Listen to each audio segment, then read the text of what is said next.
Hello, everyone. Happy to see you here at the Detroit Design Month, the event Showering with Identity. I'm Dominykas Karpovič, a partner and innovation lead at the Critical Research and Design Agency, and today I'll be your host. Happy to see you here. And as you can see, I'm sitting at our office, which is a part of our culture, of our identity. And as you will see later during this conference, during this event, the backgrounds will play a part in telling our stories. So now let's move to the theme itself.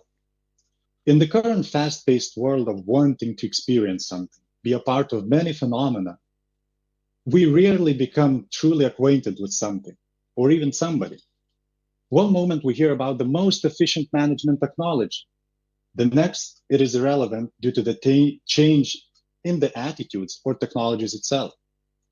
We rarely have a chance to actually adapt to something, not mentioning to be with a particular phenomenon for a proper amount of time.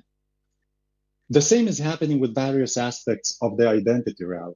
Research is done by delivering a few generic questions to a small amount of teams. Visual language is devalued to scattered logos and covers, and more. When identity is not integrated and aligned, what impact does it actually create? Today, we'll do a very simple act. We will get more intimate with identity. We will shower with it by getting closer with topics such as context thinking, city identity, circularity, researching identities, companies' identity, the relationship between community and identity, and post-war city identity. I think we'll have a very fruitful panel discussion too, where we'll discuss shortcomings when it comes to the process of identities, discovering them, revealing them. And now I have an honor to start the presentations with a story about the approach that defines our agency's identity, as it encapsulates the perspective we're looking from. And we all are quite those in a strategic realm in a lot of situations when we find ourselves in uncertainty. And what do you do then now? And what do you do then? You can panic. Yeah, that's an approach. You can jump into know what you used to do and be safe, or to choose some other direction to be and deal with that uncertainty. We, the Critical Research and Design Agency, apply context thinking. Why? Why would you think that there are not enough various methods and approaches that we could be with and we can apply? It is because it frames the relationship with challenges in the most human way. We think that, we have experienced that. First, it connects the best that we tested and refined on us. Design thinking, systems thinking, phenomenology, and various other human and social and other approaches and methods we applied during various events, various practices, challenges during our different cases and works. Second, the context thinking refocuses attention. What is very important, it refocuses attention from objects to relationships. Because each object is perceived as a network of relationships, not a static form. As you can see here, this is a gift, my daughter's gift, and I see it as I perceive it as a creative act. When my grandmother sees it as a thing to be trashed instantly, and my wife sees it as something very unique and interesting to show maybe on Instagram or just to her friends. So you see a particular object, but it frames different perspectives as it is always networked with particular relationships. Third, context thinking expands the process to include sustainability and impact. We are looking, when we apply context thinking, we're looking through social, economic, cultural, and environmental perspectives to define that context and measurement procedures afterwards. And now, drums, please. We are going into context thinking. A big scheme. It seems quite a lot to comprehend, but don't be afraid. Don't be afraid. Step by step. Let's move step by step and see how it works. So at the beginning, we transform challenge, a particular challenge that a client or an organization or a situation comes with in a particular phenomenon. So we're translating it into the human world, that challenge. For example, if we have a question and the client comes with the question, how to improve coffee sales in Lithuania, maybe it's worth looking at through the lens of what does it mean to drink coffee for a Lithuanian dad, a particular human perspective with a particular audience, with a particular psychographic clientele. Then we have to look at that context of that challenge. And we're looking at it from 4 perspectives, as I mentioned before. One is social. So what are the defining relationships there? The other is cultural. What are the defining symbols, principles that are manifesting themselves? Then we have the economic.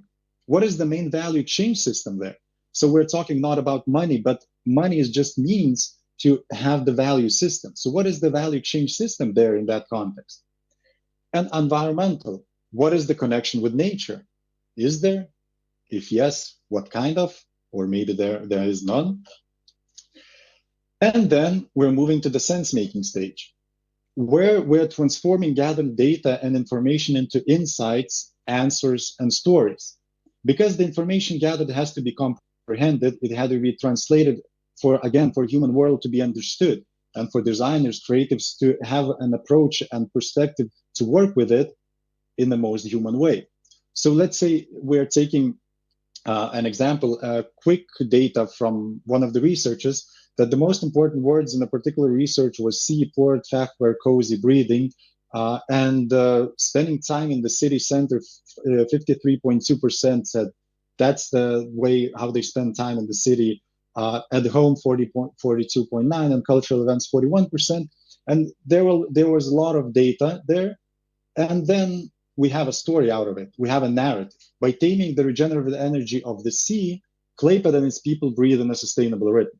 You will hear about this case, about Klaipėda case later on too, because it's one of the cases that is multi-award winning and has a great recognition within the international audience. So this is an example of how we came into certain conclusions and solutions. And then we have the stage where we have a particular sense-making information, and then we need, those are the roots from which ideas and solutions are growing. And then, with the Klaipėda case, we have certain solutions, certain ideas, certain paths to explore. And then we're moving to the stage of applying those solutions to that particular context, because without it, we don't know if it works or if it doesn't, if it will be recognized and comprehended and appreciated. So as for the Klaipėda's case, we tested with particular stakeholders, we talked with them, and we saw that there's a certain path, and the path was a bit different from what was the ideation stage. And as you can see here, the change is quite different, but certain aspects and certain elements remain. And then we have a particular solution that works and that is appreciated and is recognized with that particular context that you're working with. And then we need to see, so this is a particular change that we made to that context, but what that change is about. So we need to see how that impact manifests itself. And it's a very, very difficult act because, to be honest, not a lot of agencies and not a lot of even organizations or nationwide stakeholders do that, because various things of various aspects that when you deal with, when you need to understand the impact to find a formula to measure it, it's a very creative and very precise and careful act that has to be made, and a lot of time has to be spent on that. And as for example, we worked with with Lithuania's culture impact abroad, and the particular research was done how that impact is seen and manifests itself, and how it could be then reapplied and rethought and used later on. So this is, again, a practice of context thinking, which is crucial to understand. So when you're doing something, what's the impact? Why you're doing that? And the impact is not in a certain particular small point, but it's to the context that you're working with. And not to forget that you need to reflect on it, to reflect on the process, acknowledge the great things that happened there, and to see the improvable ones in that process to grow. And we have our own practice. Other agencies probably, or other people and different organizations have their own. We have some fun ones, some fun elements. It has to be, a little bit of fun after the process to celebrate a little bit. And you may ask, why bother? Why to do all that process? Just let's sit down and let's do the small creative work, and maybe the impact will be great enough. And yes, we have a lot of examples of cases that clients are happy, we made an impact, and multiple awards won, and everybody could be happy with that. But actually, what I wanted to underline is that, most importantly, that it reminds that challenge that you are dealing with is the context. It is the context that you're working with, and you have to appreciate and you have to recognize all four perspectives. You have to be careful and respectful when you're working with cities, when you're working with various places, when you're working with various cultures. It's not a particular object that you can, destroy and then reconstruct. You have to be very, very careful about it. And context thinking reminds about it. And what it does, by having that attitude, it transforms that context that you're working with for the better. As simple as that, for the better. The context thinking looks quite noisy when you look at it through this lens, as in this slide. But for those that want it a little bit simpler, the simple version, a little bit of bright colors, we have a simple version of that. So if you want, you can take a screenshot, or you can drop us an email, and we can send you a better quality PDF to carry, with you, or put on a wall. So this is the context thinking that our agency, the Critical Research and Design Agency, is applying to various challenges that we are working with. And it works. It's efficient, it's respectful, careful, deep, critical, and actually it works through engagement. What is very, very important, when we work with something, we work, or with a particular phenomenon, we work together with the context, with people, with stakeholders, with the various different historical aspects, and so on. And this is the end of the keynote about this approach that defines our identity. And now, as a lot of context thinking is happening when we're dealing with city identity, I want to ask Eglė and give the floor to Oslo, where she is now with another project, and to tell us about city identity and what's happening there. Eglė, the floor is yours. Hello, everyone. Thank you for passing me the ball. And I'm Eglė, I'm a senior researcher at the Critical Agency, and I will be inviting you to reflect on the meaning of the stakeholder engagement in the context of developing city identities. And we'll be exploring the question together, does engaging actually matter? And I will be inviting you to this reflection by presenting a case study, the work that we've been doing, that we did in 2021. And I'm talking about the co-creation of the narrative and of the visual identity of Klaipėda city that Dominykas already mentioned shortly.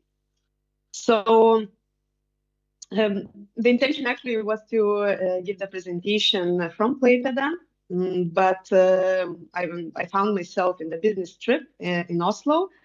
And it turned out not to be a coincidence, because actually, you see, this is Klaipėda, and Oslo is a great inspiration for developing city identities, because it was developed through a really wide scope stakeholder engagement program, which included various meetings, workshops, reflections, analysis, and research that permitted Oslo to develop one of the greatest examples of city brand, city strategy, and city strategy integrated with the actual visual identity of the city. Just to start with, so what defines a city identity and what is city identity? So city identity is basically expressing different particularities, exceptional features of the city that distinguishes it, like in the context of other cities and other contexts. And what is important about the city identity is that it reflects city's culture. It impacts city's culture intended as many different features of city life, like city traditions, social factors, all the things that we call culture of the city, and at the same time, city's culture impacts city identity. At the same time, the city's identity reflects the image of the city and impacts the city image. And when we develop city identities, we really pay attention to the interrelations of these three dimensions. And so how do we approach this kind of complexity that sounds maybe a bit complex and difficult? So we have a methodology that combines different four perspectives. So the cultural one, environmental, economic, and social perspective. And what we call the city narrative or the city story is basically the essence of these three dimensions. And the city narrative basically becomes a base, informs and inspires city strategy and city's visual identity. And so what actually defines a city? And we believe that it's even more important to ask ourselves who defines the city? Who defines the city? And by asking who defines the city, I would like to stress that our company really believes that engaging stakeholders and developing city identities is extremely important. And by stakeholders, I intend citizens, municipality, organizations, all the different actors that act every day in the city and shape its everyday life, basically. So to begin with, we started the project of Klaipėda, of developing Klaipėda's narrative and city identity, not from scratch. We found ourselves in the situation when Klaipėda city municipality already tried to introduce city logo and city identity without first engaging citizens. And as you can see in the slide, so the situation was quite complex, and the society didn't greet the logo and the solutions that well. But the situation, these complaints weren't unheard, and Klaipėda city municipality took off to another journey, inviting us to develop the city identity that would actually reflect its citizens' perspective, its potential, and its context, as Žemartas Dominykas mentioned. Yes, so what we did, we took off with all the team to what we could call a healing journey, because we found ourselves, in between basically distrustful citizens and, a bit tense, public administration context, hoping for the best. And we started with a context and strategic document analysis to first understand the context of the Klaipėda city as well as possible. And then we created an information platform. We created Klaipėda that included, that became a touch point between the citizens and other city stakeholders, and also the creative team, where we provided the most essential information about the engagement process, about the news regarding the project, and the possibility to participate. And this touch point was very, very important throughout the process of engagement. What we also did, we did a citizen survey, and more than 1,200 participants took part in the citizen survey, and we got a lot of wonderful insights about the city's identity, about the four dimensions that we mentioned: cultural, economical, social, and environmental perspective from the citizen's perspective. What followed, a series of online workshops where more than 50 participants from culture, education, sport, tourism, and business sectors participated, as well local communities were involved in the process. So these workshops, since it was like post-COVID context, took place online, but we tried to engage, create all the accessibility possibilities to the stakeholders to participate in a comfortable way and to express their vision of the city. And the topics that we treated in the engagement process, both in the survey and in the workshops, were discussing city symbols, already mentioned layers of the city, social, economic, environmental, cultural. At the same time, we were focusing not only the present, but also took into account past and future perspectives of the city. And we had a bunch of wonderful insights, really a lot of information. And what we came up with as a city narrative, we could even phrase it in one short phrase. So basically, by taming a regenerative energy of the sea, Klaipėda and its people breathe in a sustainable rhythm. Of course, the whole narrative was a lot more complex, a lot more elaborated and long, but we could sum up it in one exact phrase, that then became a starting point for developing city's visual identity.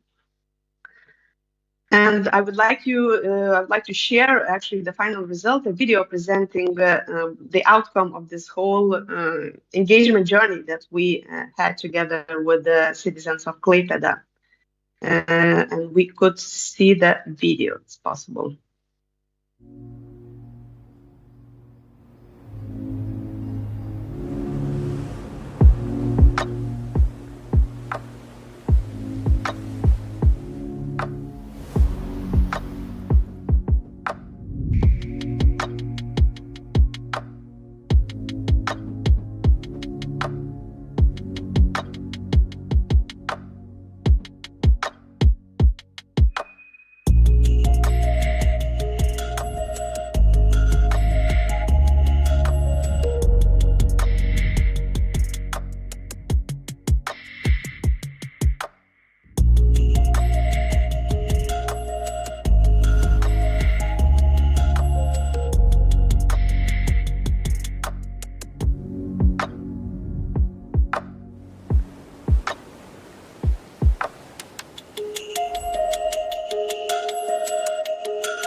And the conclusion of the journey was a very, I would say, very positive feedback that we got from very different stakeholders of the project and citizens of Klaipėda. So basically, they said it's the highest level work. Marketing professionals said that it will work and it will become part of the city's culture. And as Dominykas mentioned, Klaipėda's visual identity won the gold at the European Design Awards. But I would like I'd like curious to ask you, all the participants that are watching this event, how do you think, does engaging matter? And now I would like to switch to a platform Slido that we will see in the screen. And you'll be able to scan you'll be able to scan a QR code and to answer really sincerely. You might not agree with us, but I'm really curious to see your point of view. Do you think that engaging matters? You can scan the QR code or go to slide.com and put the code that you're seeing in the screen and just click yes, no, or maybe you don't know. It's all fine. Just curious to see your perspective. And let's see if you're managing to connect. Oh, we have one answer. It's very positive. I'm happy to see that. Who else would like to express their view? That looks quite good. Maybe somebody doesn't agree with the one answer. Let's just wait for a couple of moments and move on with the presentations.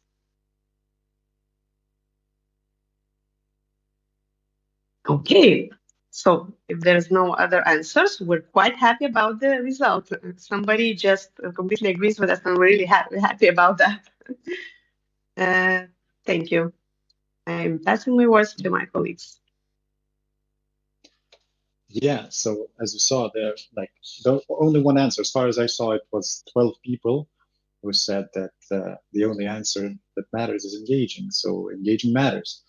My question, Eglė, to you is, as you have experienced the whole process of Klaipėda City identity, the research part, and then how it manifested to the designing the visual language, were you surprised when there were not only one, but like multiple international awards for this case? And so, yeah, if yes, why? If no, why?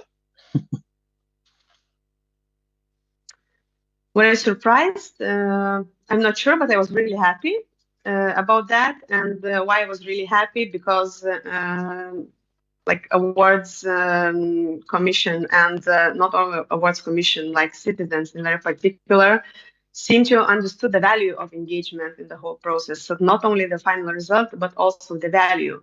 So knowing, all the backstage process, all the meetings and encounters with the different stakeholders of the city, I was not surprised, but I was really, really happy about the result. Yes.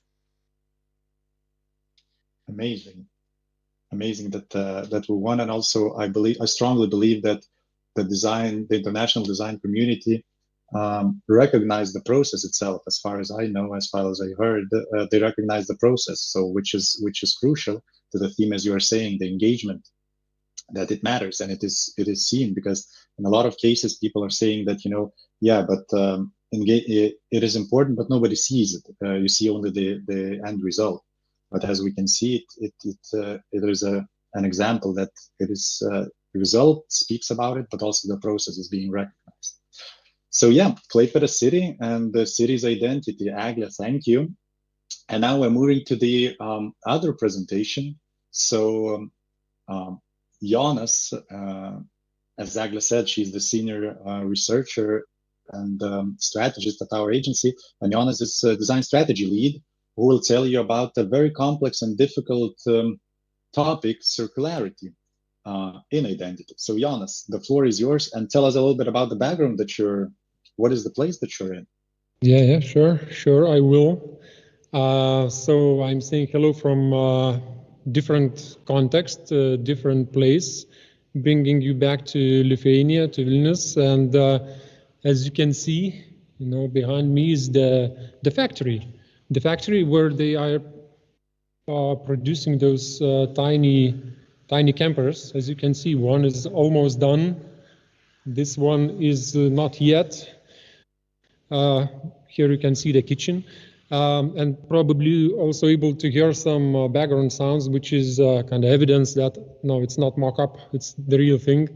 And the thing is that the tiny camper, which is the company, the factory I'm in, as you can see in the slide, they were creating modular system of inner layout, and they were creating it in pre-accelerator, in a circular design pre-accelerator.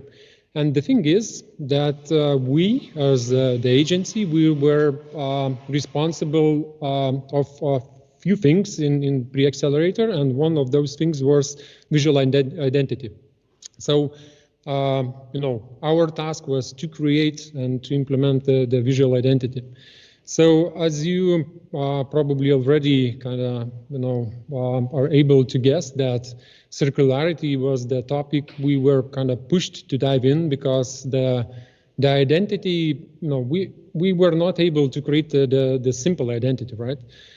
Because the pre-accelerator, the circular design pre-accelerator, kind of supposed to manifest the circularity, and identity should help to manifest circularity too. So I will walk you through our thoughts, all the logics we went through till the result. And of course, as you can see on the screen, right, the circularity was the topic we should dive in, and probably for some of you, I will remind. Maybe for some of you, this thing will be new, so I'm even more happy about it. But let's see, what circularity is, first of all.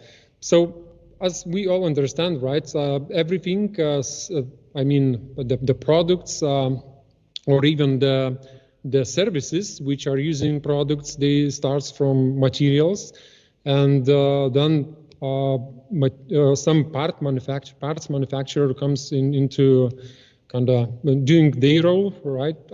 Then some product manufacturer, which is combining parts into some product, as we saw on my background, as we see on my background until now. Then, if we are talking about service, some service provider is coming to play his role, and after it, we are bringing the solution to user, right? User is using, and after usage, hopefully, right, we are collecting the result user is leaving for us. Hopefully, user is not throwing the product to trash bin, because the concept of circularity is to prevent this action, right? To throw things into the trash bin, and as some of you know probably, right? So the concept of circularity is to close the loops, and the first loop and the most kind of desired one is to prolong the usage of product, right? So to create good quality thing, so it would last long. And later on, I will talk also about the role of branding. How branding helps to prolong the usage. And if we are not able to prolong enough, so we are talking then about sharing things, right? So that's why we are talking about the service provider, because when we are sharing, for example, cars, we are using cars as a service. The third loop is talking about reusing the product. It might be that we are fixing it, we are changing some parts, and bringing back to the market in just as product or a service again. Then we do have the fourth loop, which is talking about refurbishing, when we are kind of separating the product into parts, and maybe using some parts in the third loop, or maybe just using in different contexts those parts, and then etc. And the last loop is recycling. So when we are taking materials and reusing materials, but as you see already in circular design, this fifth loop is less desirable. So we are talking, from very smallest to the largest, right? The smallest is most desirable. And when we are coming to visual identity, so what we try to do, first of all, to to take the visual identity and to put it on this logic of circularity, on this frame of circularity, right? This particular I walked us through. So, what it would look like if we would talk about prolonging, visual identity. So, well, if we do have visual identity, we're prolonging, so it is circular approach, right? The thing is, we don't have an identity, so we don't have anything to prolong. It's our kind of problem. When we are talking about sharing, so maybe we can share identity with a few companies sharing the same identity, right? Well, you probably already able to hear that it even doesn't sound logic, right? Just for example, we do have some grocery store, we do have some car sharing company, and they are sharing the same identity, right? So in the minds of users, it would be kind of, well, inconsistent experience. And when we are talking about reusing, so maybe we are able to reuse some identity which was in use before and not now, and we can take it and reuse. The thing is that we need to find the identity which would fit our needs, 100%, just will fit. And this is a challenge, right? Maybe we can refurbish an identity. And again, when we are talking about refurbishing, so we are taking some parts from some identity from the past, right? And reusing some parts of it for our needs. And the last one, when we're talking about recycling, in the visual identity context, it seems like we already doing that by just looking into the Pinterest, for example, and by being kind of influenced by those other identities we are looking at. So by critically rethinking those approaches, we defined that probably the only one we can work with is refurbishing, right? Refurbishing identity. And we need to find a resource. So we called some design researcher from Lithuania, Karolina Jakaitė, and asked to find identities from the past, which is not in use anymore. And so we would be able to reuse those. And as you can see, those, for example, are logotypes from the 60s, and they kind of look now quite trendy, right? And from some fish union, Soviet furniture factory, and textile factory, and then various different contexts. But the thing is that it was not enough for us to have only the logo. We need the visual identity. So we asked Karolina to look for more, and she found some kind of evidences and then solutions of past visual identities with logos, with some those motifs they were using in visual identity as visual identity. And this is, for example, those examples are from one factory, textile factory. And and we were thinking, keeping in mind all the time Karolina needed to spend by looking for these resources, then it appeared that the relatives of the designer which created this, they are not willing to give it. They probably are willing to sell it, and then it is not digitalized, right? So we need to put some effort to make it kind of properly nowadays, so we would be able to work on it later. So as you can hear, it sounds like a lot of energy, right? A lot of time and energy to spend and get this proper result. And the conclusion was that it was fail. Right? this way, by going through this approach of circular design, when we are creating tangible things and going into this intangible kind of context, it doesn't work proper. And well, then we raise the question: can the visual identity be sustainable? And then the answer is yes. And I kind of can end my presentation, but probably, well, I will proceed by just unveiling and revealing some insights and thoughts we came up with by working on this question. Because first of all, the sustainable identity, it is same but different. It's same identity as previous. So we still need to assess, whether we're creating a new brand or rebranding an existing one. We still need to work on organize the brand architecture. We still need to create those distinctive brand codes, so the brand would be recognizable and consistent.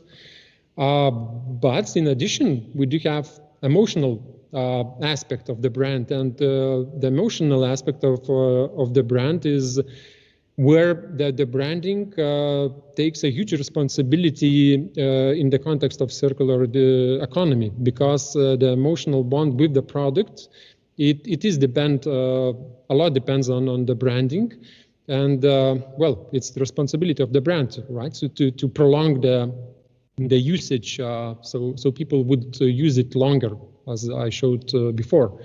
And yeah, this is the logo of our social insurance company. So for Lithuanians, it probably works, as an example, works better. So the brand ensures the kind of qualitative parameters of emotional relationship. Also, emotional bonding, as I mentioned, it reduces the risk of moral wear and tear, which is prolonged the usage. And of course, emotional bonding increases the likelihood that consumer will take care about the product through all the life cycle and after the usage, right? So it will bring it somewhere, will help it to put into other loop. Then optimization. Of course, we need to think about simplifying and optimizing the brand codes. Maybe we don't need to have 100 of them, tens of them. Maybe it's enough to have one of them. Maybe, or not maybe, we are kind of pushed to think about the sustainable and circular technologies by using in identity. This eco font is very old, you probably already know, but it helps to reduce the ink by 20% in print production. So it already works for many years. And maybe still reusing existing resources might help in this context, not necessarily, as I showed before, by reusing all the identity or some particular parts, but for example, shooter stock, or it looks a bit different in this context, in circularity context, because we do have there a bunch of ready-made solutions we can adjust without spending energy. Then the communication part of the branding, it also takes responsibility to convince consumers that products and services are sustainable, and that sustainability is important, because we're still in educational mode. Also, communication allows to provide information and fill gaps in the consumers' knowledge to help them understand the impact of their purchasing decisions. And but at the same time, the balance, how much we need to communicate about sustainability also exists, because if we would talk more than we are doing, it's already greenwashing. And we are not going to greenwashing in this presentation because it's a topic of communication. And as a result, is this is logotype, circle loop, and the Arial font is used here, and those symbols letters, all the letters are from the glyphs of the font. We were not creating those, but still we do have in mind that we need to create a distinctive kind of logo. And I will reveal some aspects of the brand through the brand book. The thing we delivered. So for example, as I talked about the logo, so you are kind of able to type it, right? And the thing is that with this possibility, for example, on the website, the logo is rendered way faster than the image. So it's already some sustainable solution. For example, simplicity in creating hierarchy of the identity by reducing, as twice as less comparing to the previous font, and in the size helps to create this simple rule, which for a bunch of designers will turn into understanding faster the concept of identity. So we are spending less time and energy by trying to understand the concept of the brand with the intention of implementation, right? And as for example, the icons, so we are not creating icons from the scratch, we are reusing those. And if we're talking about the themes, because we had those, we are talking about the default settings in applications, in the programs. So we will not be pushed to go through all the tables and then adjust some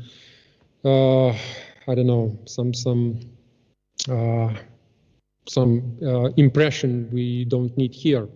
And as for images, we were trying or suggesting to use more black and white images because they weight less. And if we're talking about the printing production, you already understand this is one color comparing to 4 colors, right? So, and as the result, you can see the Circularity website, and you can go to look how it looks like as the website, because well, we had a bunch of other materials, but this is not the topic of this presentation. And I will end my presentation with the question of authenticity. And we are able to ask this question because of this experience we had and the result we have, and even experience by trying to register the logotype, because with the rules we do have now, by registering the logo, we were not able to register as an kind of authentic, creative piece. We were able to register it only as a word mark. So the thing is that, of course, we are not able to register it as an authentic piece of design, because it is not. And the question is, if we would talk about tens and thousands of identities which match circular needs, how to deal with those aspects. One of those, the major one, is authenticity. So yeah, that's all. Thank you. Thank you, Jonas. I want to ask one question. You constantly are talking about how, green, plastic, other keywords that are happening around sustainability theme, about circularity themes, are deviating the focus from where it has to be, where that focus, that concentration should be. My question is, where do you think that systemic change has to start for such projects to be implemented properly, and where that mindset has to be, has to begin with? What do you think through your experience? I will ask a question for you by answering this question. Are we talking here about the product design? I mean, this tangible things, or are we talking about intangible things, about the visual communication design?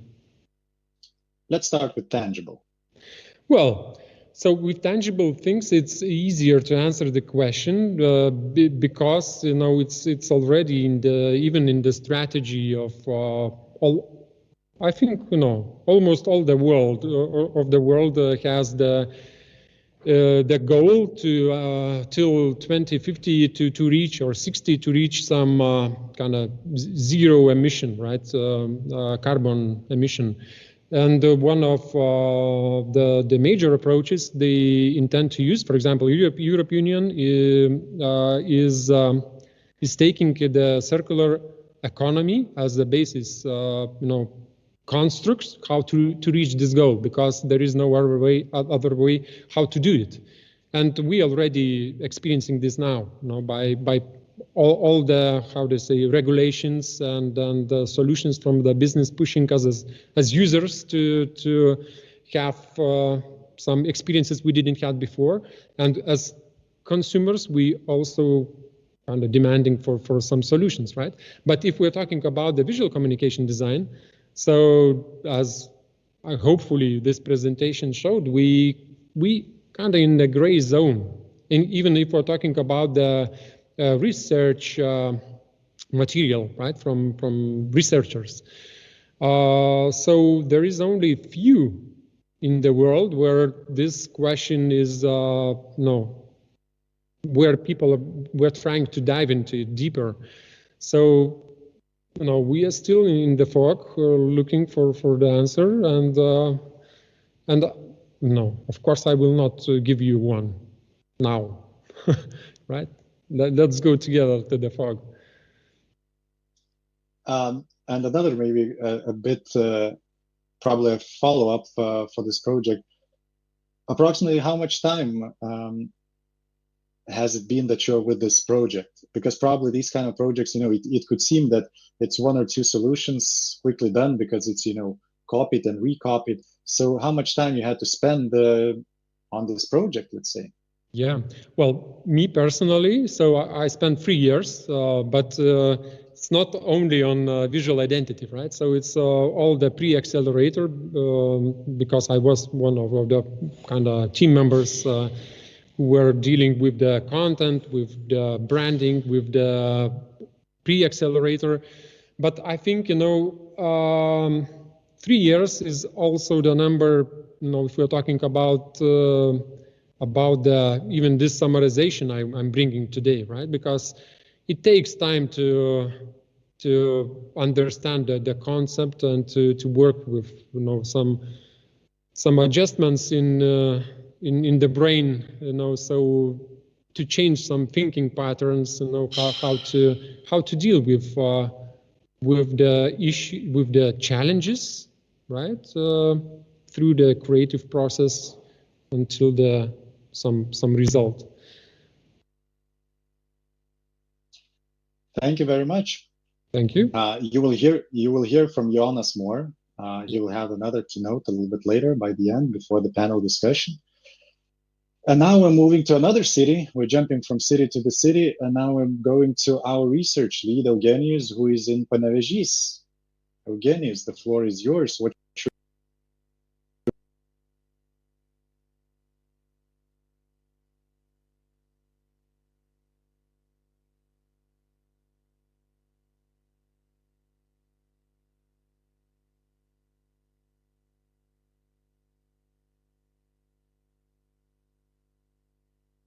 Is the screen changing? Everything okay with the connection?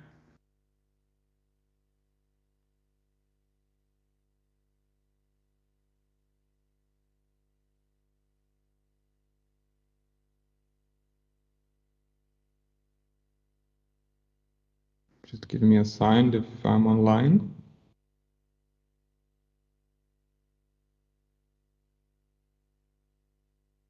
Dominykas? I am. The screen is fine. You can see the screen.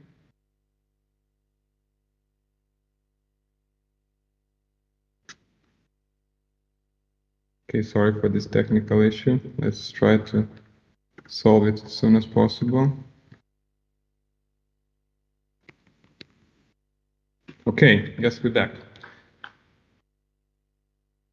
So hi again, Eugenijus is my name and I'm a research lead at the Critical Research Design Agency. And today, as Jonas said in his presentation, let's go into the fog together. I'm gonna take your hands and bring you to the fog of researching the identities. And we'll talk about creating it versus revealing it. As Dominykas mentioned, I'm here in my beautiful hometown of Panevėžys, which is in northern Lithuania, and I'm in the homestead of Pragiedruliai. It is a beautiful place in the middle of the park. It is a culture and community center. You can see some freshly made new columns, and behind me you can see some old ones as well from previous years. So it is a good metaphor of what I'm about to speak today. Some past, the present, the future, and the alchemy of joining it all together while we search for identities. I am present here because we were part of helping to reveal the identity of this place, and I think this place is a beautiful leader of forming and shaping the city identity, which we are also helping to reveal together with all the citizens, municipality and stakeholders. So let's dive deeper into the theme of today. What does it mean to reveal identity? And what is identity if we look at it through the lens of revealing? Metaphor is the landscape.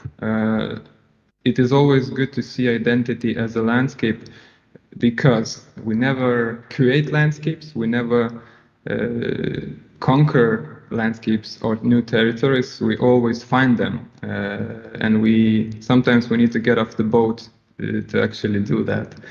To understand it, to reveal and to communicate with the environment, but not only physical or geographical, but also cultural, spiritual, and everything that's connected with human beings.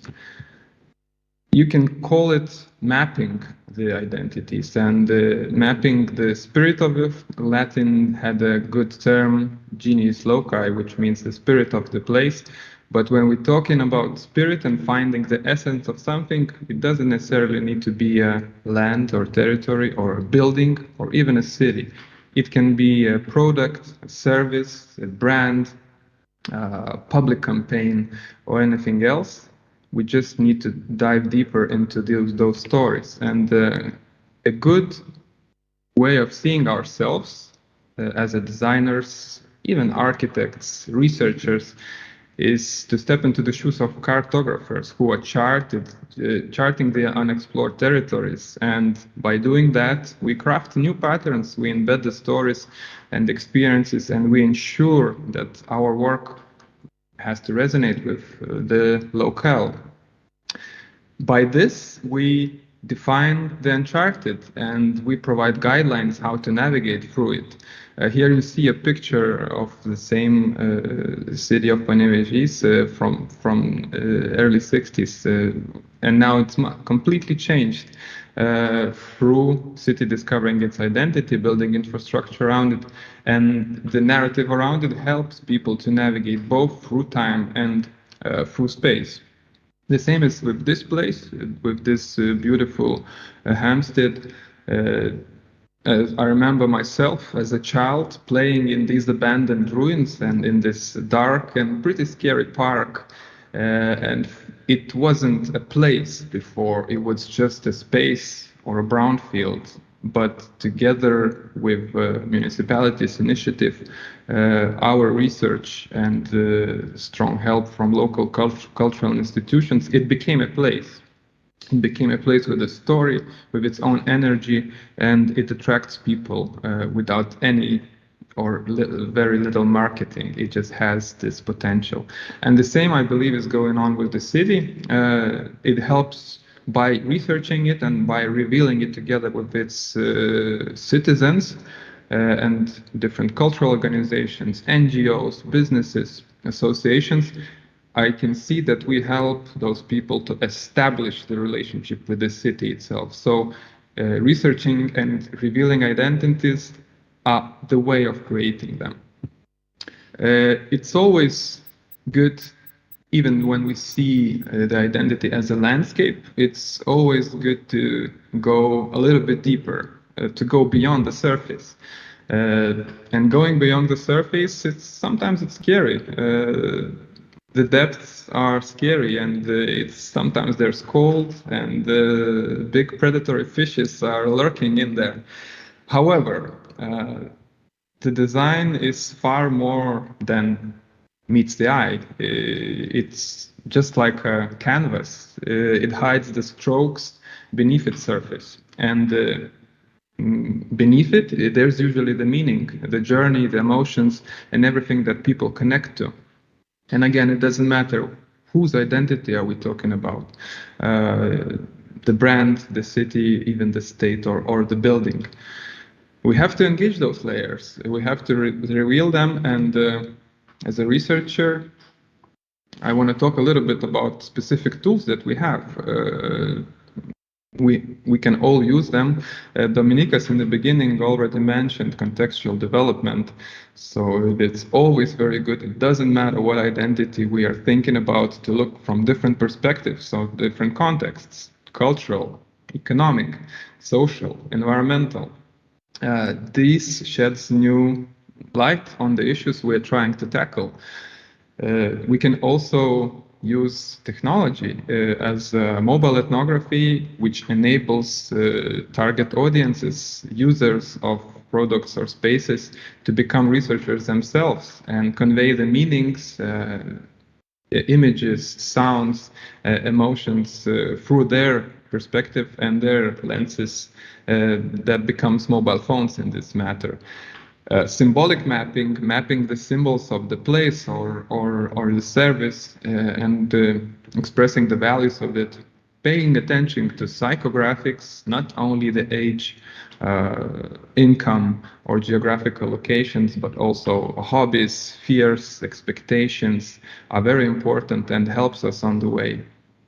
And we can know them only by going to the field, coming to the place, talking to the people, individually through interviews, or in the group discussions through focus group or surveys or workshops. And it's also important to make sense of it all, to connect those different methods and build a story out of it. The story is how we perceive the world, and it's the only way to get to know identities, whether it be brand, service, or a city. But the last one, I think, is the most important. We as creators and as researchers, or even initiators, politicians, we have to belong to what we are trying to know. We have to become at least a little part of it, and only then we can try to become one with it and get to know it. So we know that we need to discover new lands. We need to get off the ship to do that. It's very important to do it in an engaging way. Eglė illustrated in previous presentations how we do it on practice. But the research itself, it also needs to have a story. And I will tell you a few stories how we combine the research in this case, in Panevėžys case, and how it helped us on the way. Very shortly. The dance of dualities is a way of perceiving things when we try to think about something, in this term identity, from different perspectives that are not usually opposing, but contrasting each other.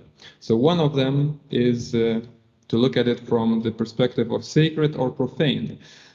Sacred is something that people value, that they pay attention to, they celebrate it, and profane is the mundane tasks and of their lived environments that they experience day to day. Sometimes when creating identities or researching them, we concentrate on one or the other as the more important one.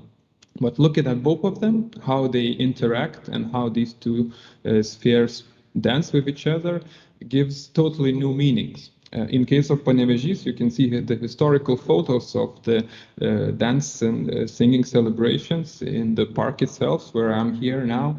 And we also see the industry. And it's very tempting to go one way or the other and to make city a sacred place where everybody sings and dances in a unified way, or to make it an industry 4.0 city, developing robotics and attracting investment. We try to dance with both of those dancers, and it gives totally new meanings to us.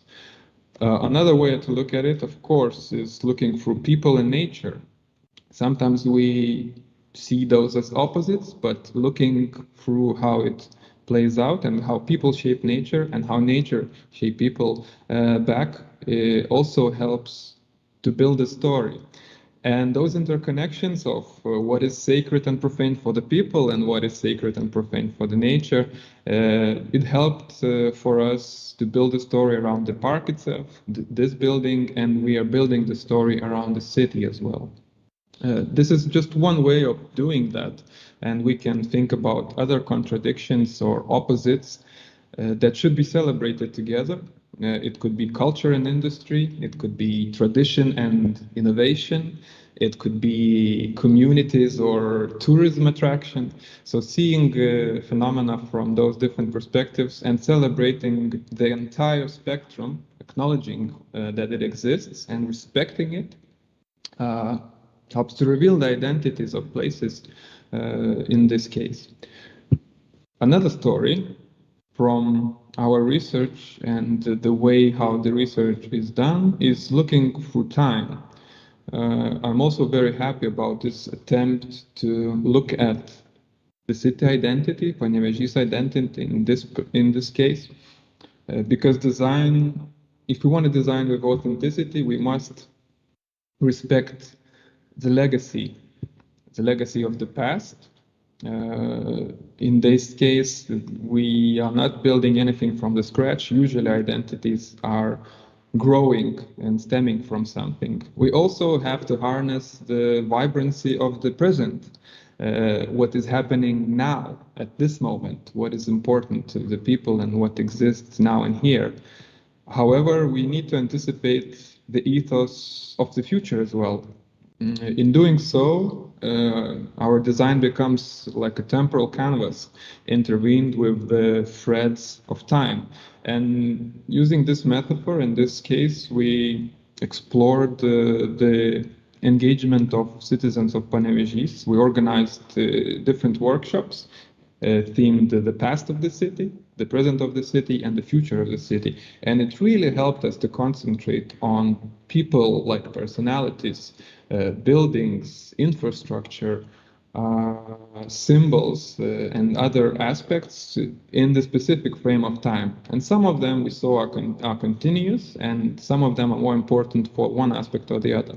But we are talking about the identity. It is all of those aspects helps to build, like those columns behind me, the new ones and the old ones, they both stand here and they are both important for people. Knowing all this, you can really feel yourself in the fog. There are so many ways to look at it.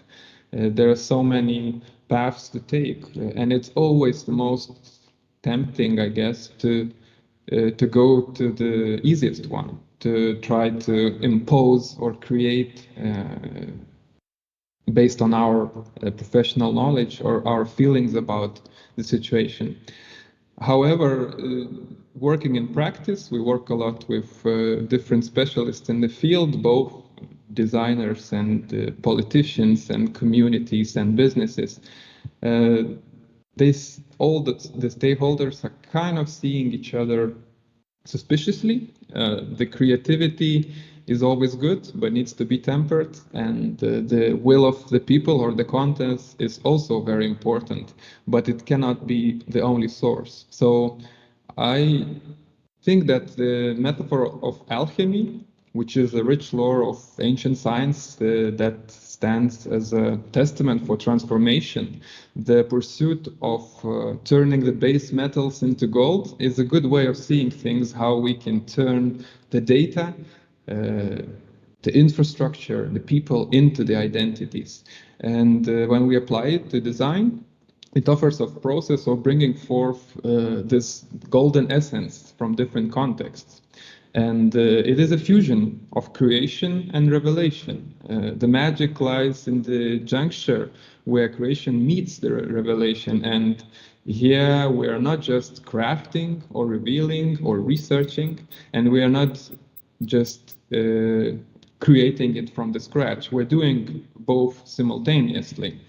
And we must combine these raw materials, these base metals of the world, of people's opinions, and infuse it into the creativity of talented designers, of visual language, talented designers of services and buildings, public spaces, etc.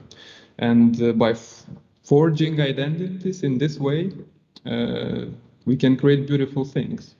And it is a hard way, it is a foggy way, and it's a mystical dance, I would say, of identity design. But as alchemists, we must shape and transform, casting both shadows and light to find the golden mean. So, this was my story. I hope it resonated and echoed to you. I'm very curious to know if it did or if it shaped some sharp edges, but hopefully it will help you to continue your path if you're thinking about identities, if you are part of some identities in creation or revelation. I hope it was meaningful and it will help on your journey as it did to ours. Thank you. Thank you, Eugenijus. A very elaborate and in-depth presentation, I would say, with alchemy and with what is suitable for a researcher and for a research lead. I have a question which is related to the translation part, because in our agency we have two nucleus. Both two nucleus are,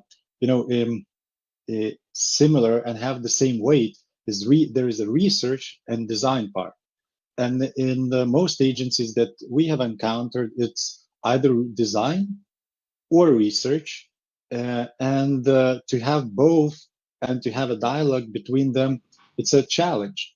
And how do you perceive, and what is your experience when you need to translate the research information, insights for design to manifest itself, to translate to the creators who are dealing with design, with various visual language or other service design solutions? So how does it work, and how do you find it, and what works? Just like Jonas, I would like to give you the question back. However, I thought about it when preparing this presentation, and I think my last part of the presentation was inspired by this question, that it can be a science and there are specific methods of how to transfer research data to the creative part. However, that's why I chose the metaphor of alchemy. It is an infusion, and it needs a little bit of magic to happen. In those cases that are successful, it happens as a combined effort. And in those cases that it doesn't work, there are a lot of spaces where mistakes can be made. But the participation from the beginning of the creatives, people who are gonna create the end product, participation in the research, and people who are researching and working on revealing identities, participating in the creation of the end product or being part of it, it always helps to spark this magic. So I think this is, again, the same answer. You need to belong to the process to have the result. Yeah, thank you. And from my end, I would say from the innovation perspective, when we're talking about the qualitative leaps, as far as I can see, that it's crucial to have everything under one roof. If you're trying to, give the baton to you know, one agency, and the other agency does the research, or vice versa, the other agency does the design. If you don't have that belonging between those cultures, it's difficult for magic to appear. And I think we experienced that, and still are experiencing, and probably will be experiencing this magic happening just because different cultures belong together under one roof. So yeah, I was very excited to hear about alchemy and magic. It relates to me. I hope it relates to the audience too.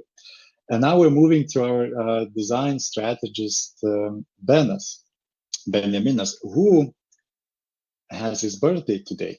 So probably, as you can see from the background, he is basically on a vacation to some extent. Maybe he'll tell a little more about it. But it's his birthday. So again, congratulations. And he will tell you, and he will talk about company's identity, about the belonging aspect of it. So, Benis, where are you? And tell us your story. Not a vacation, under an apple tree. I think it's a very fitting place to tell a story. Good. So let's go. Yeah.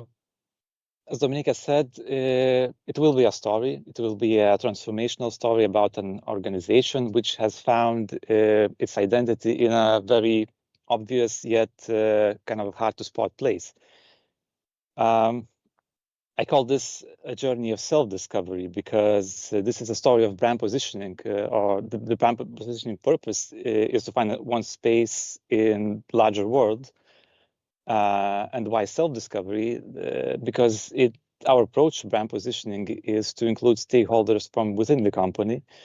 Therefore, the end result is always collaborative, and the company basically self-discovers itself.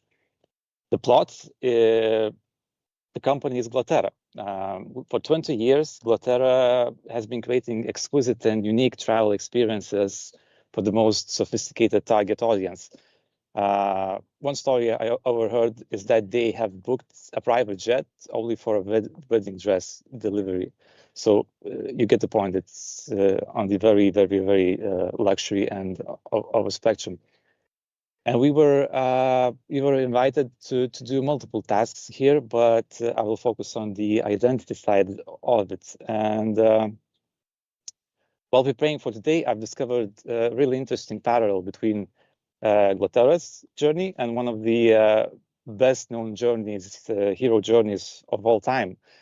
So, sorry, but I will nerd out about Lord of the Rings for a bit. But I hope this metaphor will help me tell a more interesting story. And if not, I can see myself as Gandalf for at least following 10 minutes.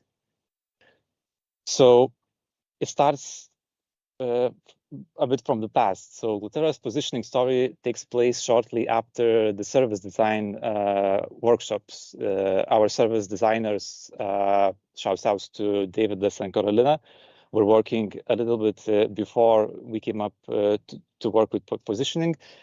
And from the past, they've gathered a lot of data from extensive research. They were looking at staff, they were interviewing staff, they were gathering customer interviews, a lot of documentation. Basically, they were trying to understand the whole workflow of the agency, and it was really extensive research, and it really enabled us to see this to see Glotera case more clearly. And of course, coming from all this information from service design, we've done our bits of analysis from positioning slides, like we've discovered the context of Glotera. We've looked into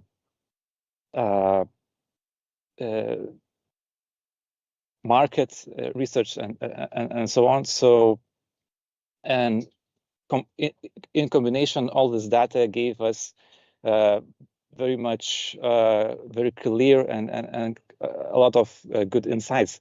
But two of them are really key in telling my side of the story today. So one of the insights was that travel managers, so the Glotera is rather big company. I think they have like 10, 20 travel managers, and they're very individual. They have very individual approach to their work, to the way they're establishing good relationships with their clients, the way they communicate with their clients, the way their personal attributes and characters plays in this kind of collaboration with client in order to create an exquisite journey.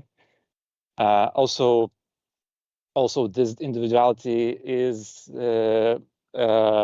can be seen, for example, when one prefers working on business journeys, other manager prefers working like South America cases, or another one knows every luxury boutique in Europe. So this was one. And second insight was that planning a unique trip is much more creative project than just an administrative task. Understanding that managers do not merely manage a trip, but create an experience was profound. And the attention to details and ingenuity and creativity that goes into creating a journey is really big. There are more insights, but these two are really, really key to telling a couple next chapters. So knowing all this, we went into positioning workshops. Just as in the Council of Elrond, we were including all stakeholders in process. The key was here that participation in workshops was open for everyone in the agency. I won't go too much into details on how and why inclusivity is important in revealing identities, because Eglė has talked about engaging a lot. It's suffice to say that these workshops include discussions, difficult questions, exercises that leads to brand positioning that stems from within the organization, rather than someone, some consulting guy with a beard and a hat coming and showing how to do things. So for Frodo, the Council was Elrond. The Council of Elrond was really a pivotal moment in his journey. He accepted the role of great importance and danger, as well as travel managers here in the workshops of positioning. They were presented and accepted a role of travel authors. So as you can see, even from the definition, the new name led to clearer communication for clients. Who works in Glotera and what purpose do they serve? The semantics of this name shifted the mindset of a team, as well as the client perception of a brand. As well as Frodo, some clients had difficulties and struggles perceiving Glotera differently. Maybe the change was too quick, too drastic, or perhaps it wasn't communicated as clearly, but the shift happened. And yeah, basically we came out from the positioning workshops with this understanding that, well, it's not managers that create journeys, is the authors.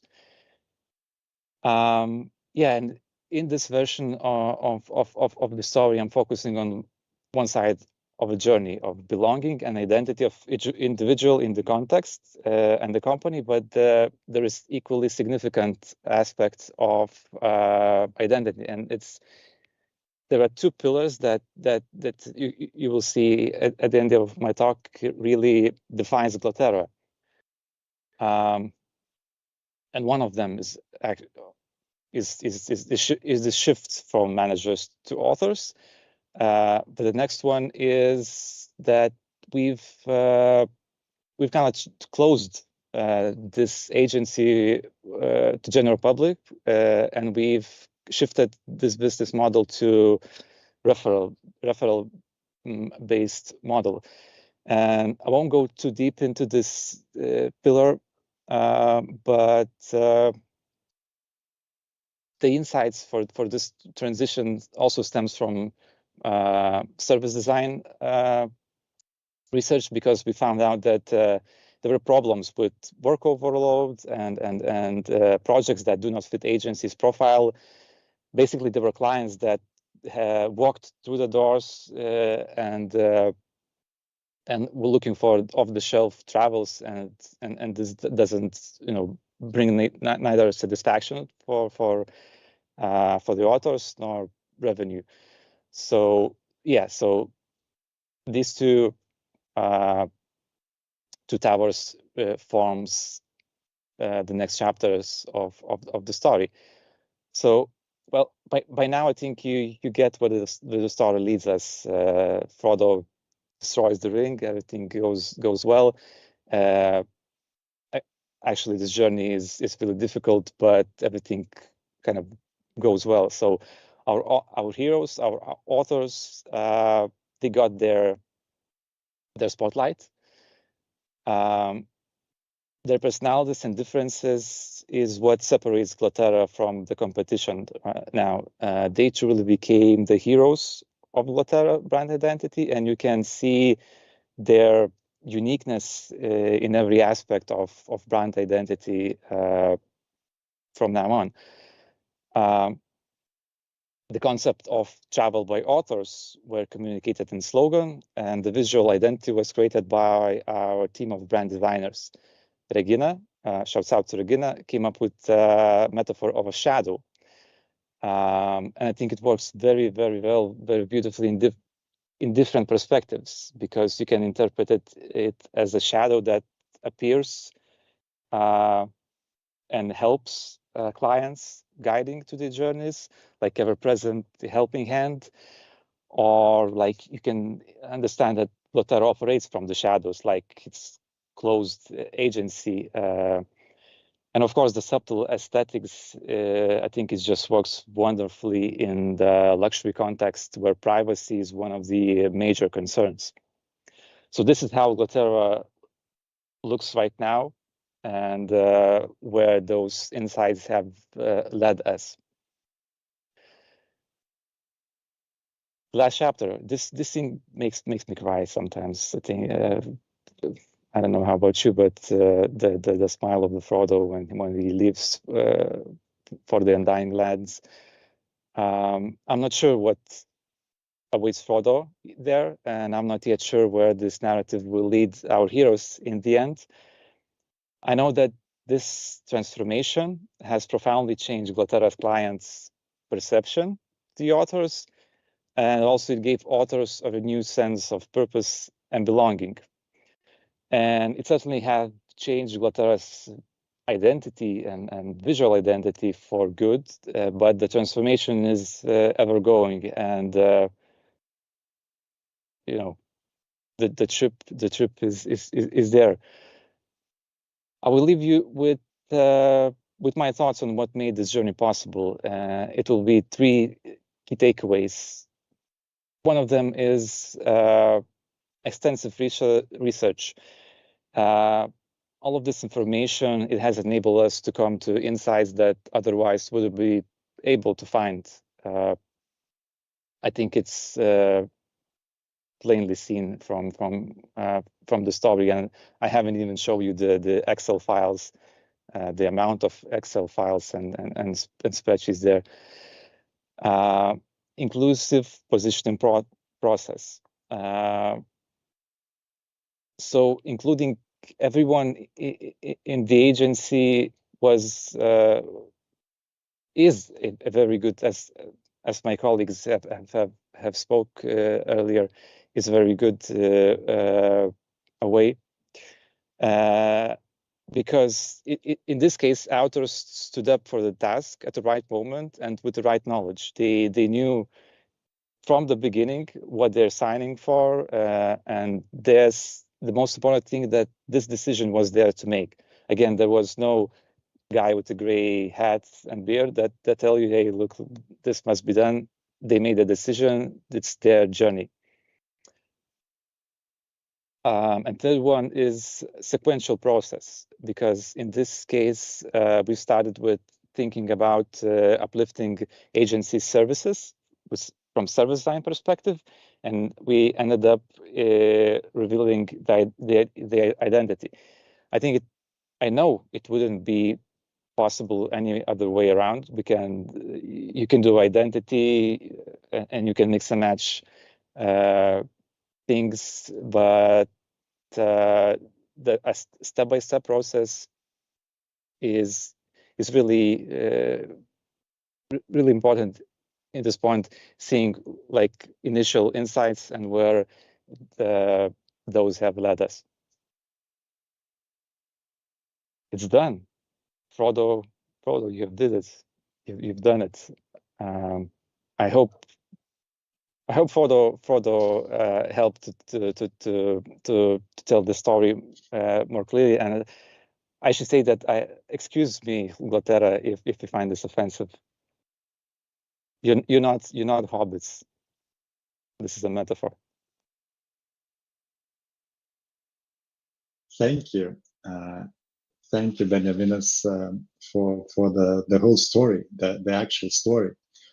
I have two questions. One is serious and the other one is very serious.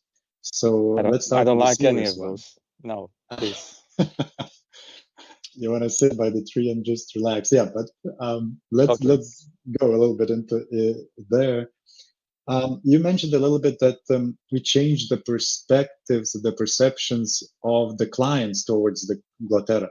Could you expand on that? What was the experiences? What were the experiences? And maybe there are certain examples that you could share with us. How you identified the change in perceptions from the clients. Well, I know a few stories that clients, Glotera's clients, I don't know exactly what happened, but they were not really fond of this change. I think, if I'm telling the story right, because I might be forgetful sometimes, but I think it was something like they were expecting more from authors rather than from managers, Mm-hmm. So it means that like the change happened, but at the same time the identity, the change within the identity has to coexist with what is happening inside. So if the client has a certain future projected, it has to be managed with the processes inside to keep up with what is happening. So it's also a good place to think through how identity impacts also the processes inside and the perspectives and everything. So it has to be done carefully, as I think your example shows us. Yeah, and not to create. I will add it to this, and identity should not create unrealistic expectations. So, yeah, maybe it was something lost in communication, not communicated enough in this case. But yeah. And the most serious question, so why Lord of the Rings, not the Harry Potter or Game of Thrones? Usually between those, the meta stories are happening and being told. So is there any special preferences? Some, I don't know, something related to your birthdays or anything else? No? I mean, all of those stories are archetypal stories, from Ep of Gilgamesh to I don't know, maybe The Hobbit. It's the same narrative spinning off with rather different characters. I don't know. Frodo seemed really the one that fit the best in this situation. Definitely. I mean, it touched my heart, and that one of the last episodes where Frodo is looking back, yeah, it's just sentimental. Thank you, Benjaminas, for the story. And now we're moving to Oslo again, our sustainability lead. Yes, we have a sustainability area in our agency, and Žemartas is responsible for that. So he's also in Oslo together with Eglė, and he will tell us about the relationship between identity and communities and why it matters. And let's see what's there. So back to Oslo. Žemartas, the floor is yours.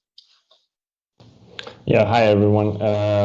Nice to be here actually in Oslo. Behind me there is not this way, a growing moss as a painting, just to say that.